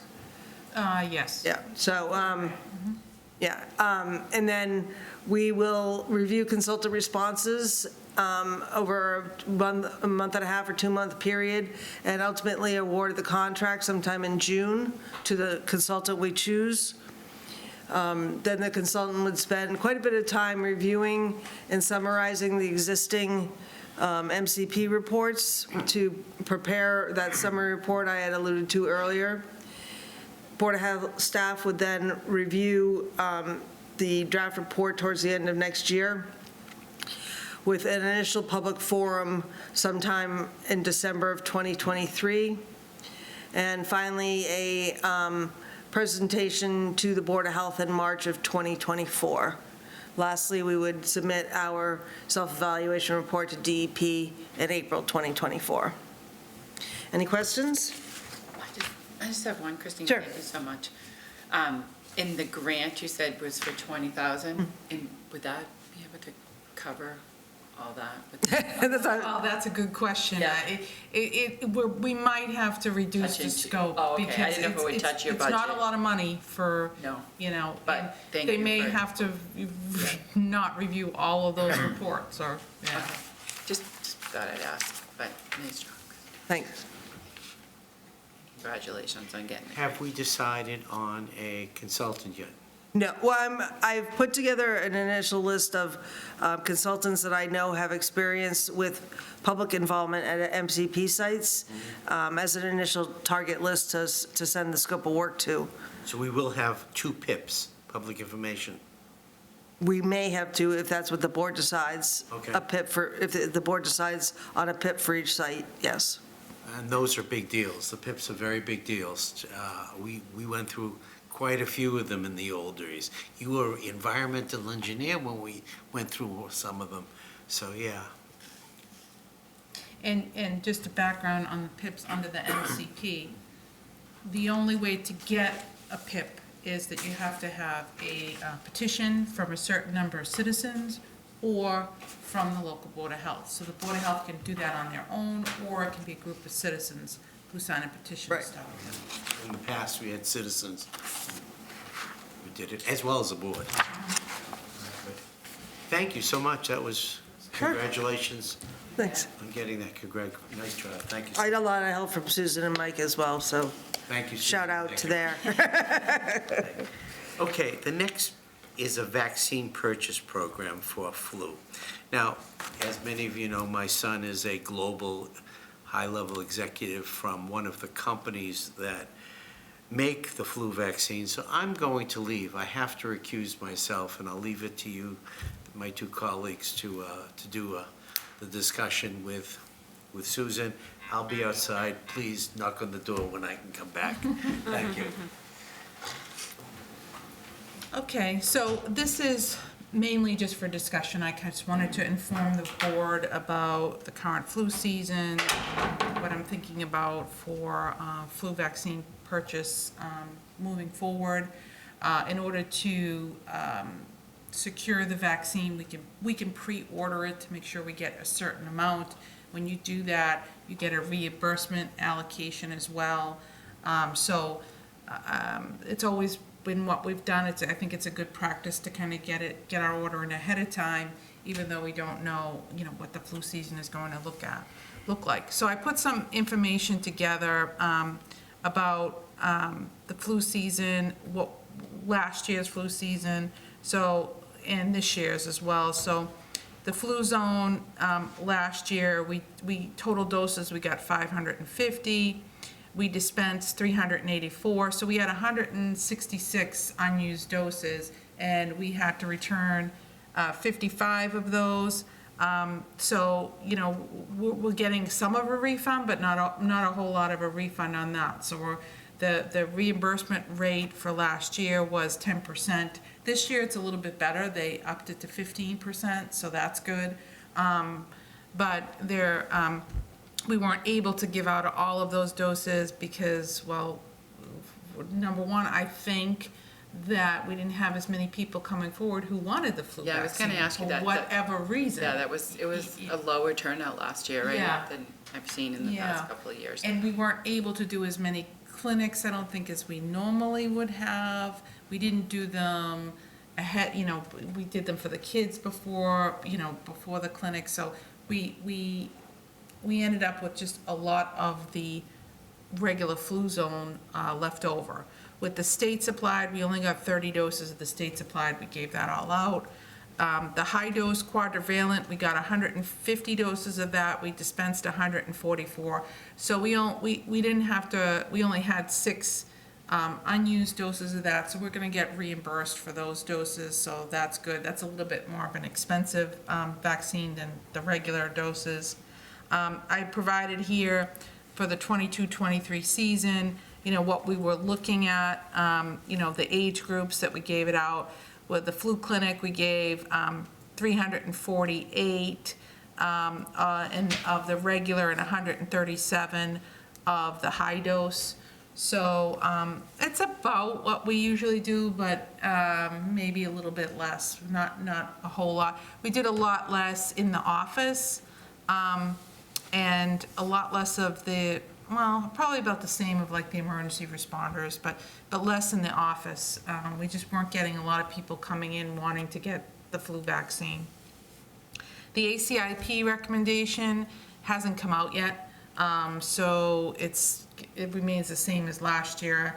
I don't anticipate that there's going to be any changes with that. There has been talk about a potential flu, COVID combined vaccine, but not this year. I don't know if that's going to be something moving in the future. DPH has been talking about that, but that's all like possibilities still in the works, and that's not going to be coming out this year.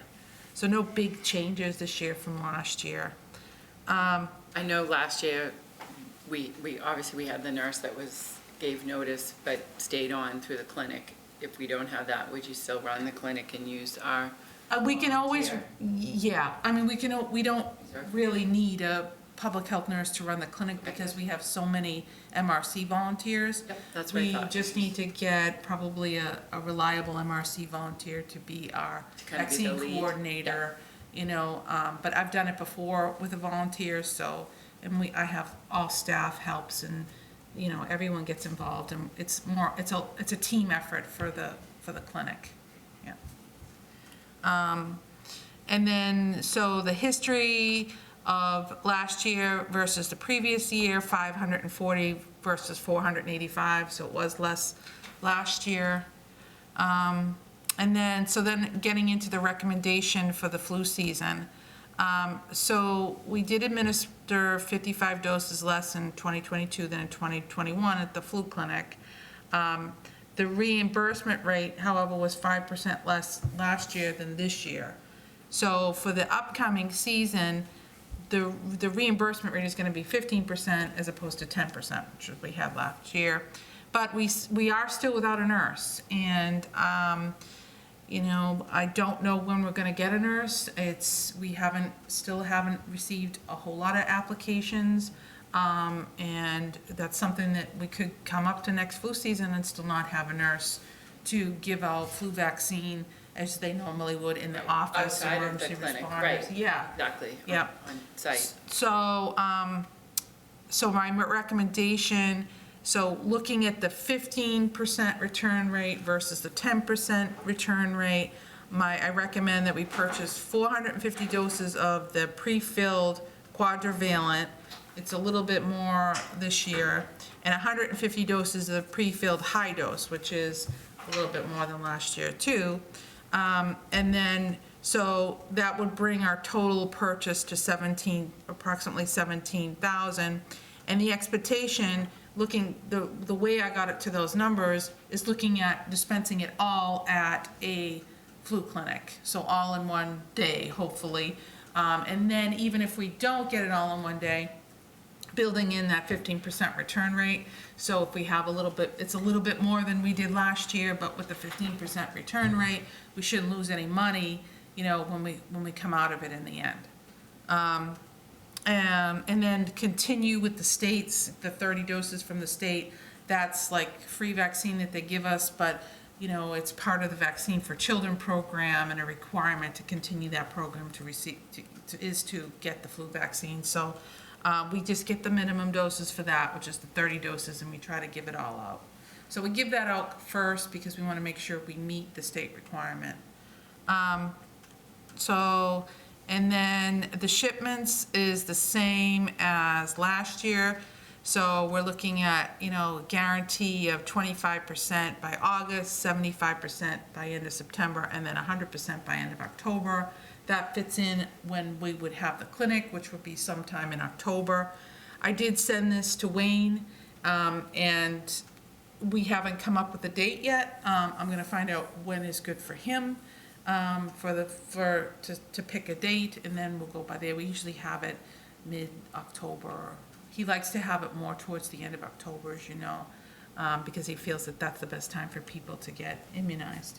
I don't know, like, some people rush to get their flu I was just vaccine. gonna ask you that, because but- maybe that was part of last year, because some folks tend to get a little bit earlier. Yeah. And we run our clinic a little later, but you would know by stats what's best, and also we have Dr. Salzman. Yeah, I mean, I suppose we could do it earlier, but he doesn't like to do that because well. he feels that everybody should wait a little bit more into the season before they get vaccinated.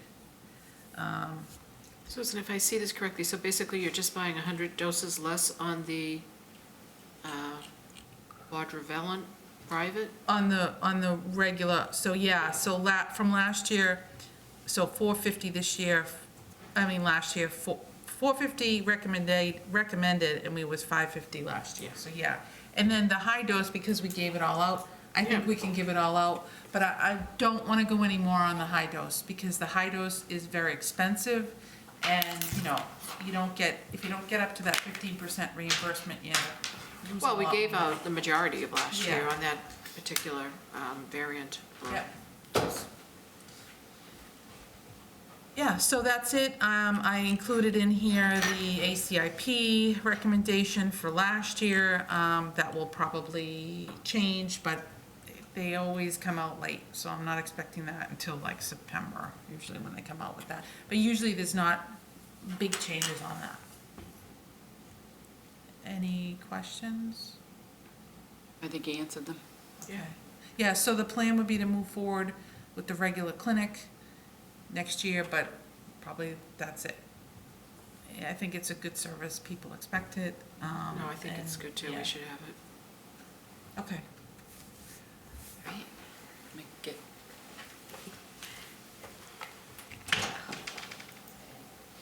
It's quite a bit. Yes. I just was not like paying attention Oh. until I saw the age. That's a huge price difference for the, Yeah. Thank you.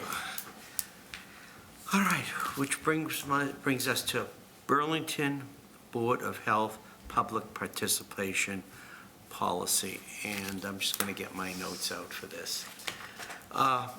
As you probably are aware, that there was a Massachusetts Supreme Court opinion concerning speaking at meetings. And specifically, it affects us in two ways. It affects us during citizens' time, and it affects us during open meetings. And actually, a third, it affects us during hearings. And basically, I met with Amy Warfield, our town clerk, and I am going to, right up front, ask the board to vote tonight to discontinue citizens' time. I think it's a terrible thing to do, but we have to do it. And the reason we have to do it is that anybody, according to the Massachusetts Supreme Court, can come before this board in citizens' time and say whatever they want, including racial epithets, insults. They could even swear, and we cannot in any way stop them, we can ask them to stop, but they can continue. We can't ask them to restrict what they say, and they could go on and on for an hour if they want, saying anything they want. The other boards in town are doing the same, and they are discontinuing citizens' time. The school committee and the planning board have come up with specific guidelines, but for the most part, for us, we have to come up with some type of a guideline in the future that will affect this, but right this minute, we need to discontinue citizens' time. And until we have some type of a policy put together, and that policy has to be vetted very, very closely and clearly, because people just get up and go on and on and on, and we can't even stop them to say any types of subject whatsoever. I did speak to Amy, and there are some things we can do to put in place that will restrict discussion, but that becomes very, very difficult to do, because if you have a group of individuals who want to speak on a certain topic and you have a proponent here, if you going to restrict the proponent, the people speaking, you have to restrict the proponent too.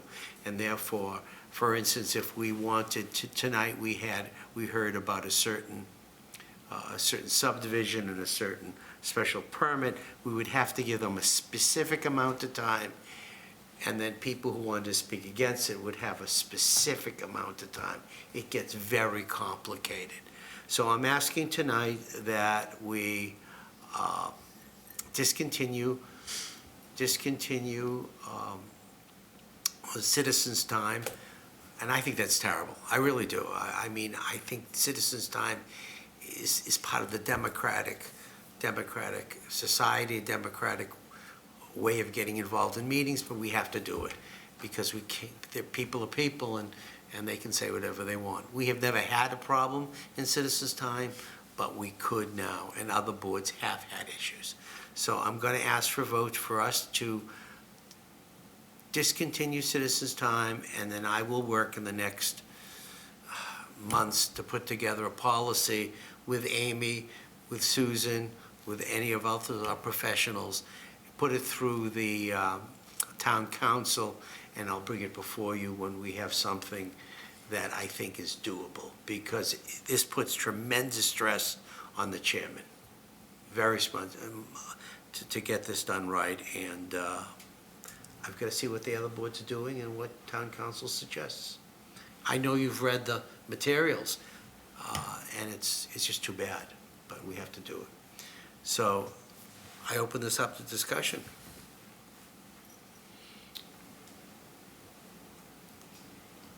It's a temporary hold until we figure things out. So, yeah, it's not optimal, but like you said, we haven't had any problems, but other people have. So I say we move forward with the recommendations based on your review. It's a temporary hold, and then. No, I think we need to discontinue, because. But indefinitely? Indefinitely. All the other boards have, indefinitely. It's got to stop, because anybody could stand in front of us and say anything they want, including racial epithets. They could say, and you cannot stop them. You cannot, there is no way that you, in fact, you cannot give them, if you remember, the last set of recommendations was that people could get up here with a certain amount of time. You cannot give them a time limit anymore. So why do you have to follow up then and put a policy or put something in place that you said you'll work on doing? I'll do it for public hearings. We got to have a method of public hearings and a method of proponents. Okay. But as far as all I want to do is say is that we need to discontinue citizens' time, and then I will work with our director and with Amy Warfield and with town council, because, we have in front of us now what the school committee is doing, but things are different there. And we have what the planning board is doing, but things are different there. We are such a diverse group of topics that we can discuss. We got to come up with something that's doable. And to be honest with you, right now, after talking to Amy, it's going to be a lot of work. In fact, maybe you'd like to be part of that subcommittee with me. Somebody be part of that subcommittee with me, and I'll be happy to sit down and think about it. If you'd like to be on the subcommittee, I'd love to have either one of you on that subcommittee to sit down and meet and put something together. But right now, I have to fully understand this, what it says in the documents that we received from our town council. It's not a pretty sight. So citizens' time is part of the open meeting law? Is that No. all by? No, it's not by the open meeting law. Just looking. It's something, Hold on. something of what we had. Our meetings are held in the accordance, In okay. the course yep. of the open meeting. What happened and how, the history is, somebody stood up at a meeting in another municipality and criticized the board and went on and on and on, and the board asked them to stop. And he brought it to the Supreme Court, and they said, no, anybody can stand up in front of you and say whatever they want. And they could do it from a different state, and we've had that happen also, from what I understand. And just swear at us nonstop. We can't even ask them to stop. We can't push the button to quiet it down, to mute them. We have to sit there forever, and until. So let me ask you this, so if someone does want citizen time, if they want to come in front of the board, it has to be part of our agenda? Correct. They have to get on our agenda? Correct. So that's how they're gonna get citizen time, is be part of our agenda? Well, the Let me ask you agenda that. is made by the chairperson. Right. So whoever, if the chairperson agrees to put them on the agenda. And they could not, so then they won't get their free speech. But if they're on the agenda, they can be restricted to a specific That's, topic. I realize that, but we've had folks on the agenda go on topic, and But then they speak as long as they want to. You so, can ask them that they have to be on topic, and Yep, then you can shut for them down. the agenda items, right? So I'm going to ask that we pass this tonight, and then I'll work on this with, I really would like one of you or one of our other two colleagues who are not here this evening to We're work with taking me. something away without having an option for the citizens to speak freely, right? Right? That's correct. We don't have anything in place yet. Nothing in place, as no one does, have anything in place yet that would be specific for the Board of Health. But if they're on the agenda and they say, for instance, I have a drainage problem and I'd like to come before the board because of 2 Main Street, you can ask them to come before the board. We'd be happy to have them, but they have to speak specifically on 2 Main Street. And we can ask them, if they start talking about 3 or 5 Main Street, we can ask them, I'm sorry, you can't go there. Therefore, unfortunately, this is something we have to Right, do. I think we're controlling it too, because they could call in the chair and say, I'd like to come and speak to the board on the way we're, processing something, right? That's perfect. Right. That's perfect. But they have to stay on. They can't come in at citizens' time and start screaming whatever. I see your point. And I don't think, what's going to happen according to Amy Warfield, what she thinks may happen is someone's going to challenge this. And then the SJC will have to say, okay, let's look at this specifically. Because, there are individuals who like to say terrible things, and they can stand up here nonstop, and I can't stop them, you can't stop them, you can't tell them, they could go on for an hour. I agree, but we're taking something without having it seems backwards to me. It's horrible. Yeah. It's horrible. Everybody's upset over it in the Commonwealth.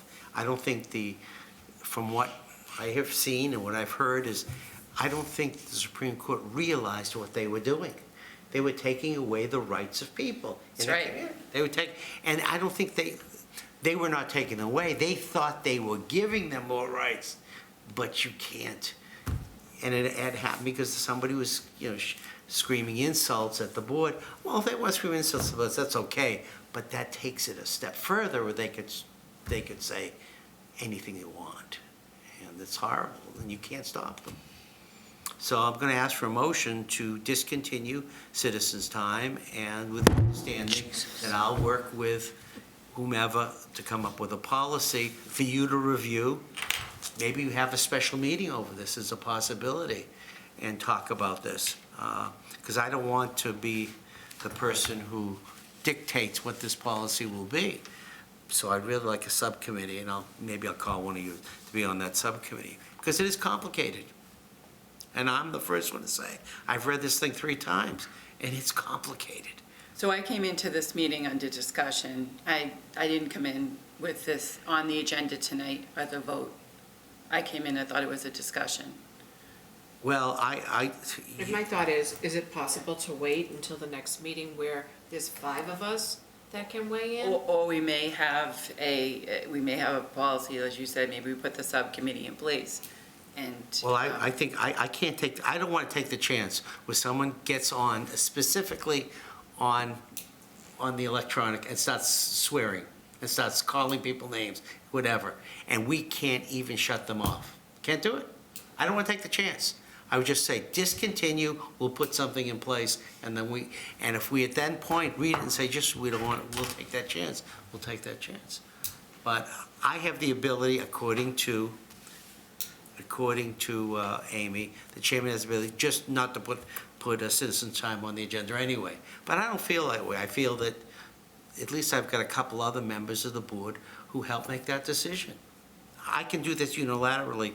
I never do anything unilaterally here. I don't. No, and I came into the board tonight with a discussion, not in the position to make a vote on it, so. Well, I will tell you, there's Sure. not going to be, Sure. we cannot have citizens' time anymore. You can't, just can't do it. I mean, all the other boards have done away with it. That's great. I'm telling you what I came in at, this is a discussion. You're the chair, you can make the decision you want to make. We're having a discussion. I didn't know. No, a discussion, you can make a motion. There is a motion that can Correct. be made in discussion. Okay, and That's fine. If you want to wait, you wait, but I just don't want to take that chance of, there are a lot of people out there who love this decision by SJC, and we see that in the public all the time. But I would just as soon not make this decision unilaterally. If you're going to ask me to do that, I will. as other boards. And that's what was recommended by our town clerk, is to dissolve it, is to citizens' time, and then work on some type of a policy for the other public media situations. So whatever you want, if you feel you don't want to do that, we don't have to do that. Your call. I'd like to put it to the 5 of us. Okay, that's fine. Good, okay, that's You want me fine. to continue it to the next agenda? Please continue it to the next meeting, and I will not have the time. I have to sit down with a lot of people. Andrew, would you be on this subcommittee with me? I'll have to think about that, Ed, to be honest. I have a busy work schedule. Can you help me on the subcommittee with me? It's gonna take a lot of time, but I think you live right down the street. You wanna hold off too? Let's talk about it. Let's talk about the subcommittee. Yep. Because I would, this like to talk has about it. got to be, but That's right. I think until we come up with a policy, further there'll I be no think we should subcommittee. continue the discussion, and I'm more than happy to continue the discussion on Okay. subcommittee as well. That's fine. Thank you. There'll be please take it off of our next meeting. Please, citizens' time off the next agenda until we can work this out, as been So are you advised. making? So wait, you're are you making the decision, we don't need a decision? subcommittee then, right? No, we need a subcommittee to Well, come up with a policy for Okay, but. any Yeah. type. I'm declining on the subcommittee. We're not waiting on If it's- 5 yeah. people, then you've just Yeah. basically said. We can bring it up, but I'm not gonna take the chance next Okay. meeting. That's fine. I agree. Decision You're the made. chair, you make No, the no, no. decision. For one meeting, the decision's made, for one meeting. Well, that's, well, that's, it you're didn't just sound making that, the so- decision. It's done. If you're making the decision to take it off next week's agenda, then For next month, for June, we'll take it next off. month's meeting, yeah. But when we're gonna have to come back to this, I will do, and then we'll have a full vote. If everybody wants it back on, we'll do it back on. I don't care. I really don't. I do care. I just don't want, and the example has been put to me is anybody can get on and start screaming racial epithets. That could have happened anytime, at any meeting. in However, citizen I time. could shut agree. them down. In citizen time? Absolutely. You just said you can't. No, in the past. Now you can't, now you can't. Now. Correct. You You're right. can't now. I could let something, that's out of order, please leave. I can't do that anymore.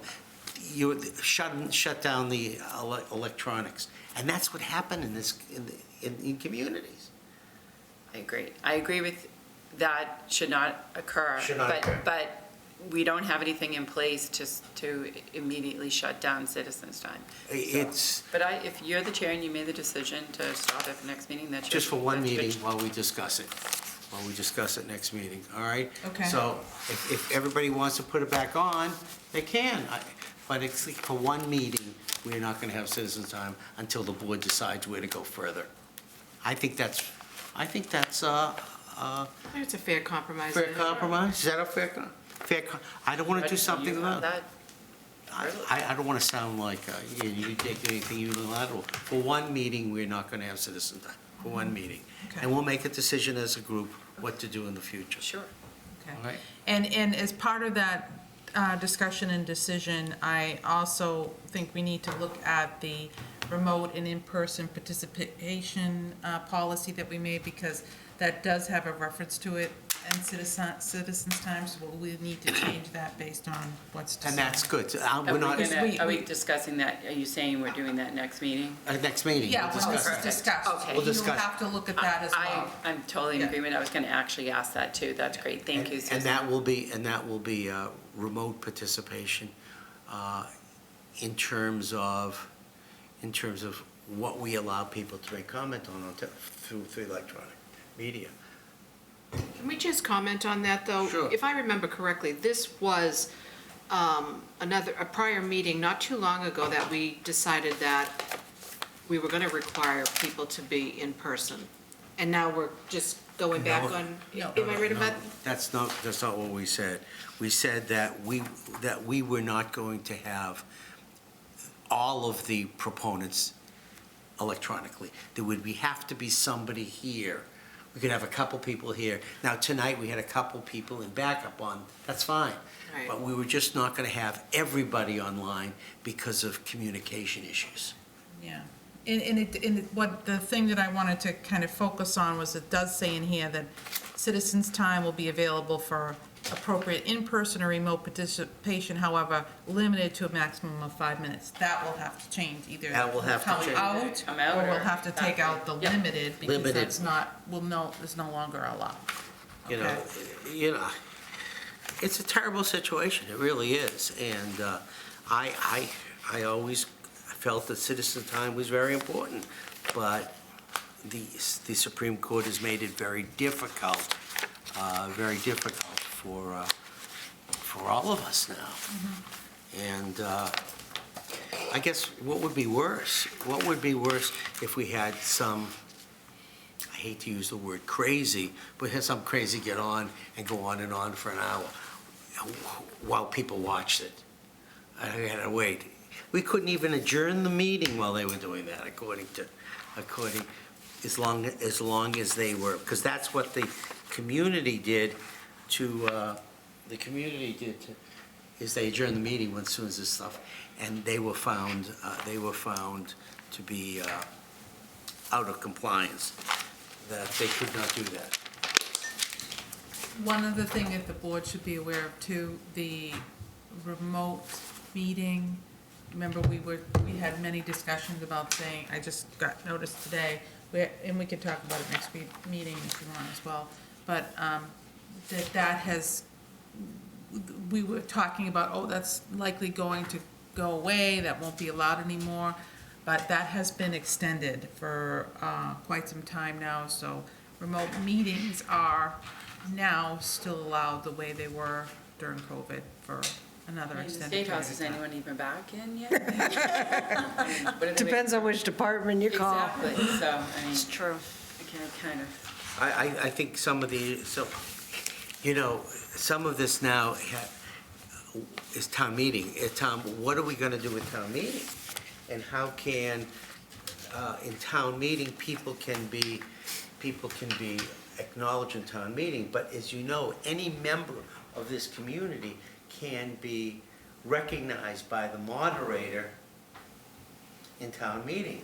Now, that's okay with the members, but what if a member of the community wants to go to town meeting and speak on something? The question now is that appropriate? Can the moderator, does he want to take that gamble of recognizing somebody and then screaming and yelling about something that has nothing to do with the agenda item? They can do it. So I had a nice talk with Mr. Byer, and he has to be involved in that too. He's kind of,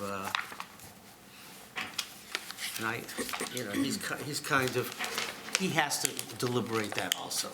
So this has far-ranging effects throughout the community. And I would feel terrible if you were a citizen, you wanted to speak on something, and he wouldn't recognize you because of the same issue. He has to be sure that you're going to not do something inappropriate or start to talk about something totally different that's on the agenda. I don't know. All that's I what know citizen time is. I'm sorry? You should be allowed to freely talk. Mm-hmm. But you.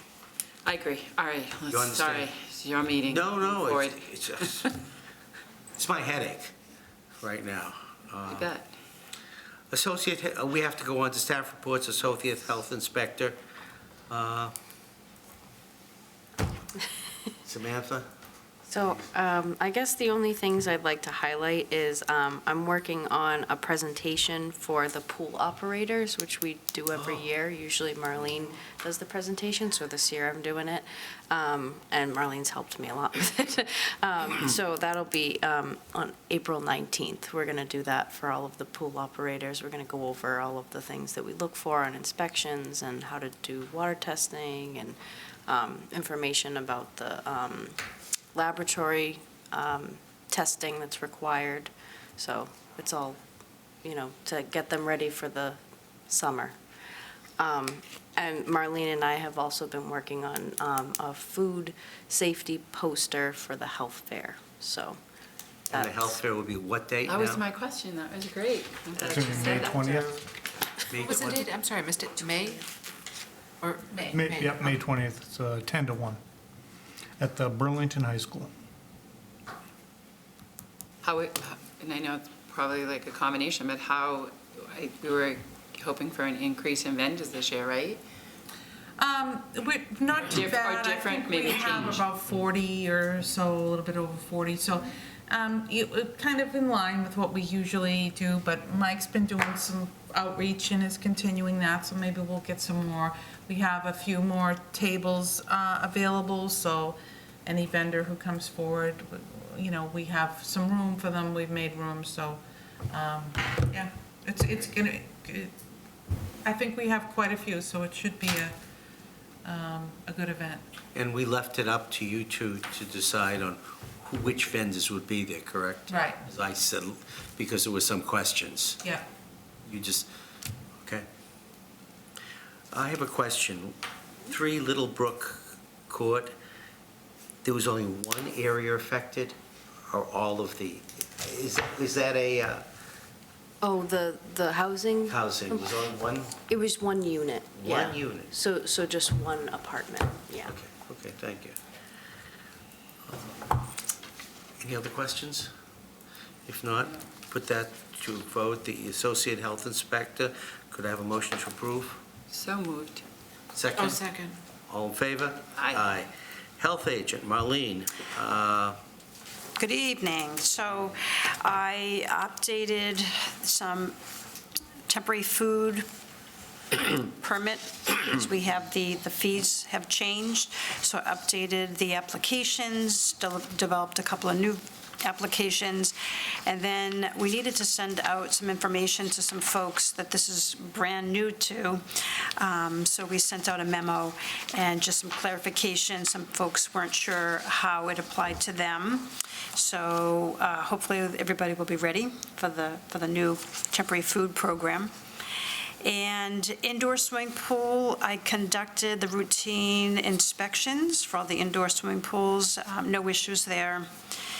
These swimming pool permit renewals were sent out, and the Certified Food Protection Manager ServSafe course, I conducted that.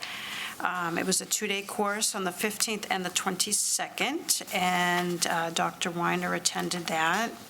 And we hope he passed and gets his certificate.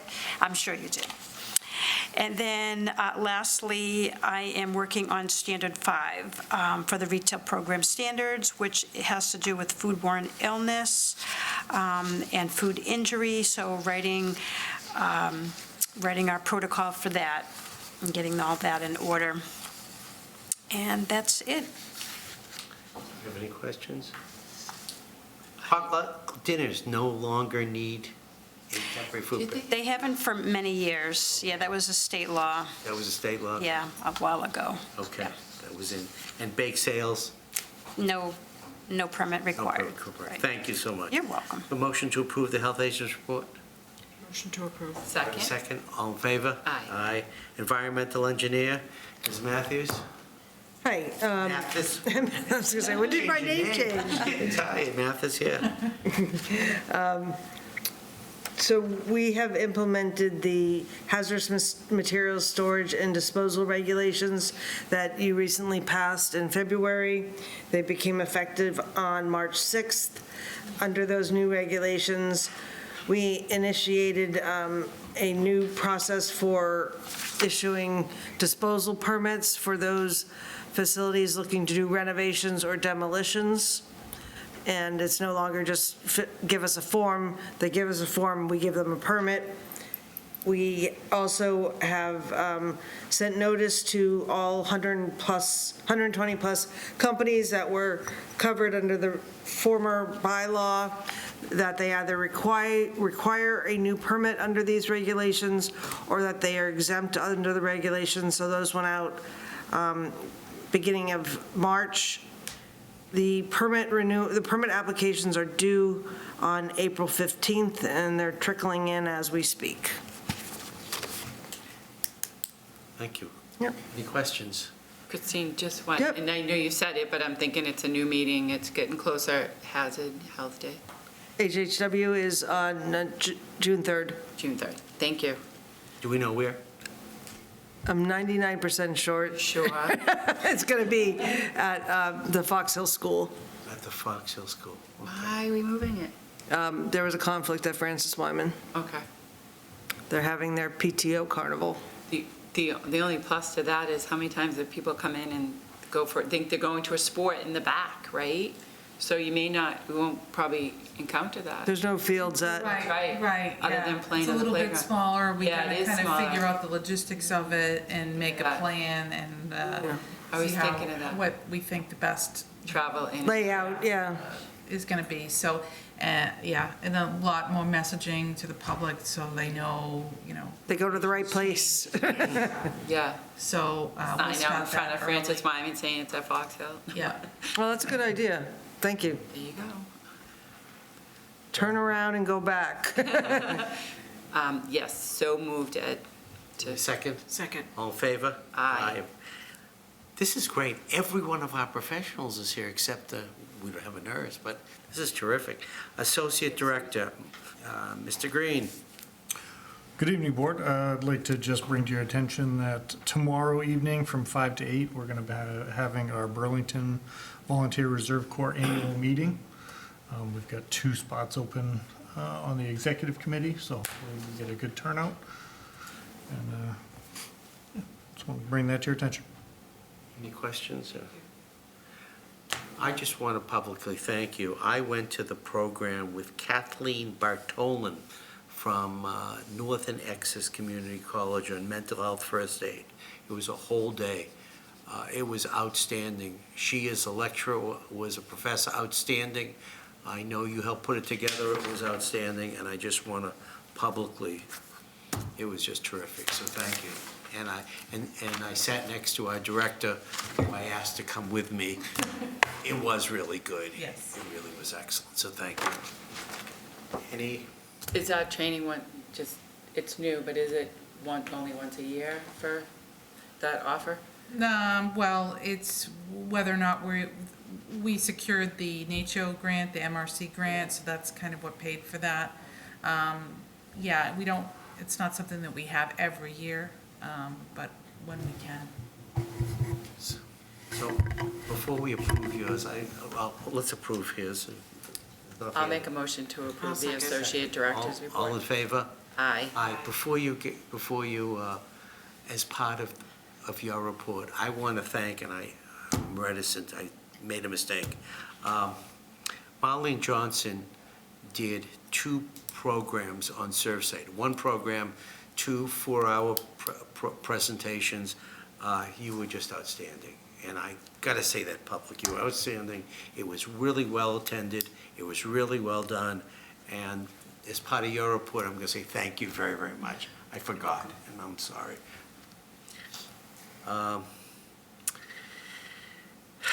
Susan. Yes. So I just want to point out and thank Ed for all he's been doing.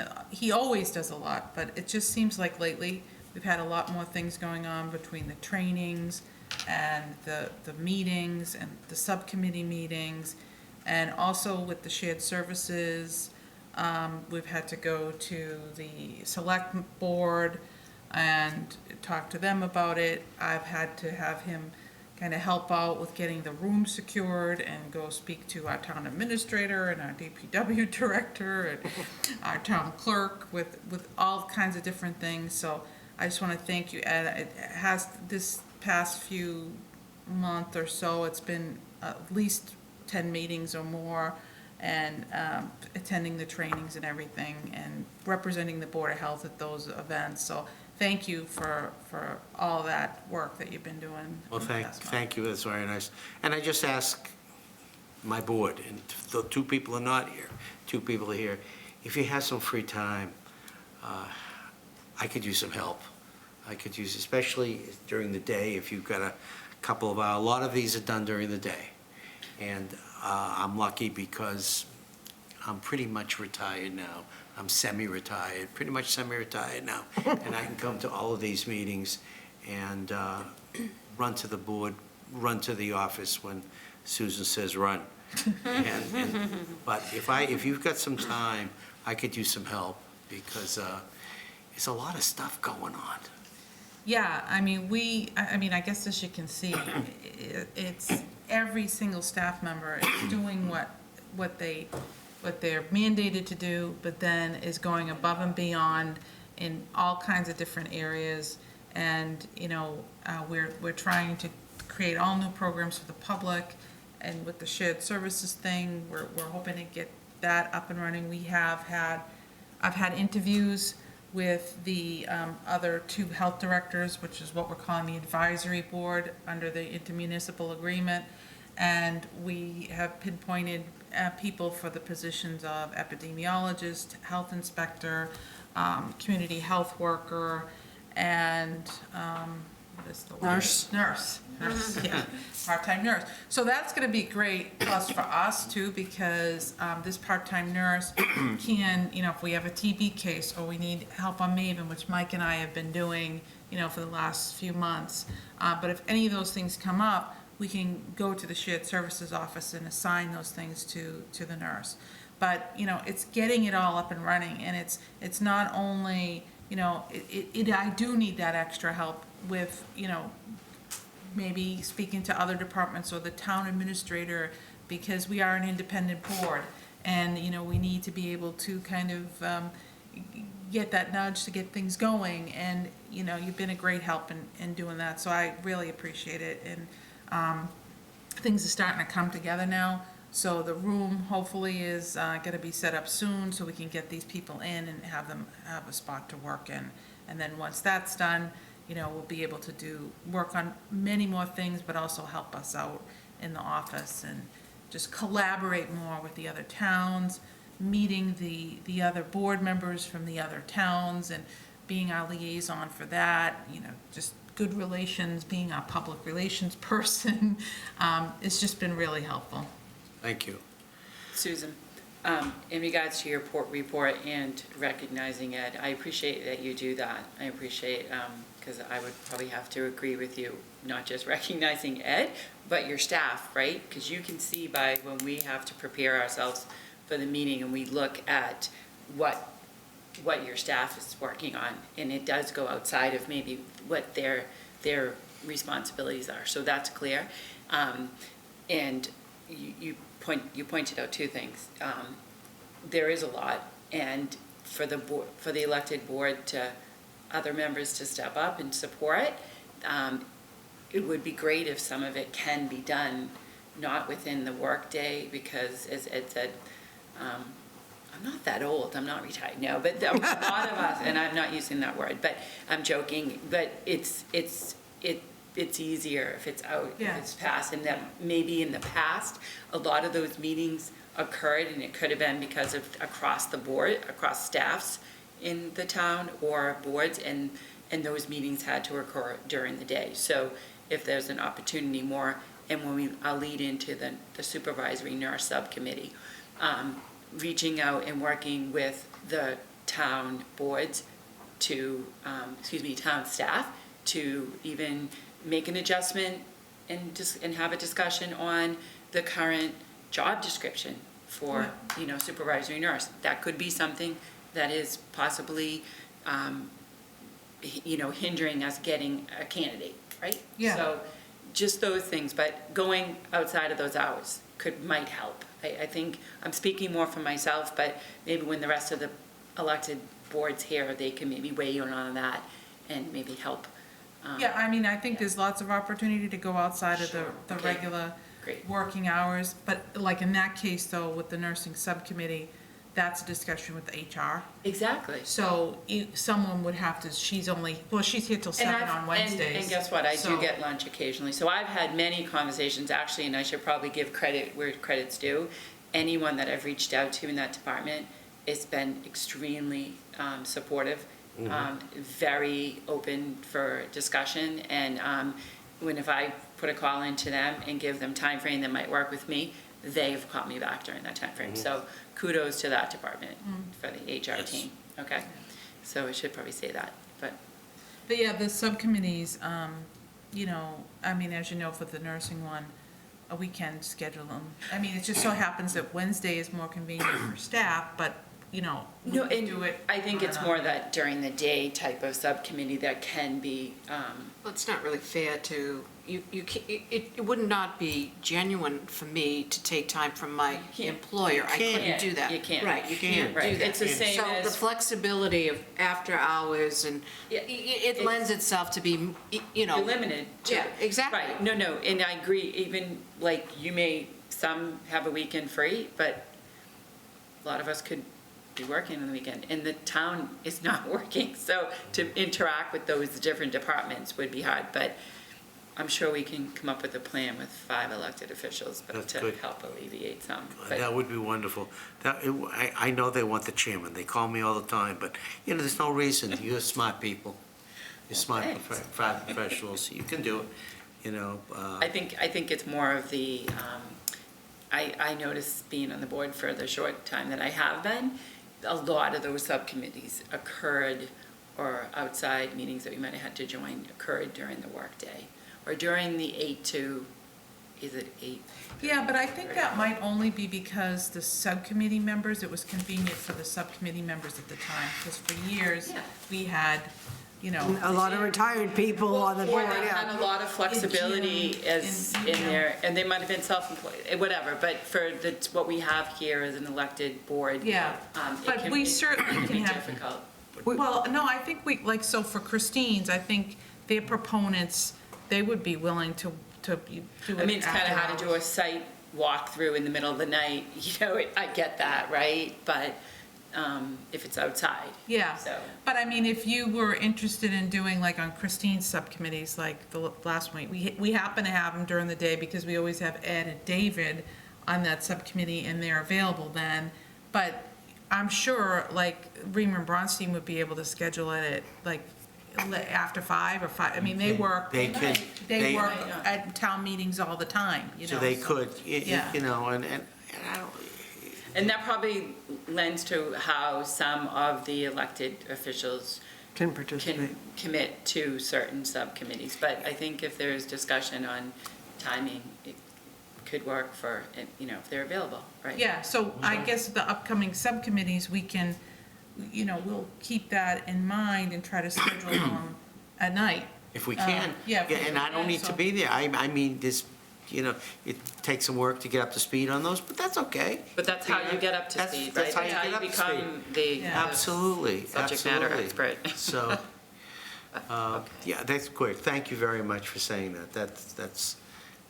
That's very nice. And I know, you work for a living, you know.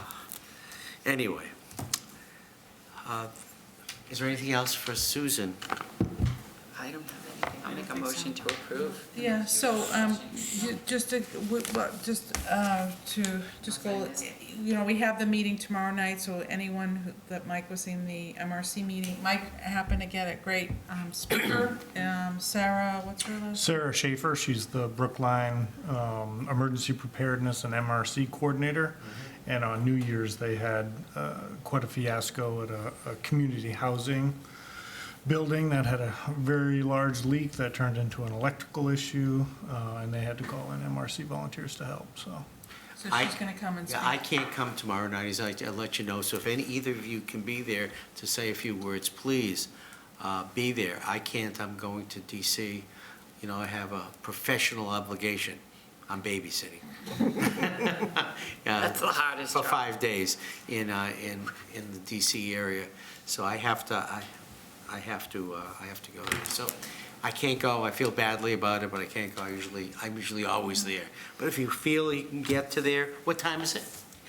It's gonna be 5 to 8. 5 to 8. And if you can come, please come and say a few words, represent the board. That would be nice. Do I have a motion to approve the Director of Public Health report? Yes, so moved. Second? Second. All in favor? Aye. Aye. I have one other thing to say this evening. I want to wish our Islamic friends who celebrate Ramadan, Ramadan Mubarak. Blessed Ramadan. And with that, I say good night, be well, and do I have a motion to adjourn? So moved. Second. All in favor? Aye. Good night, everybody. Good night now.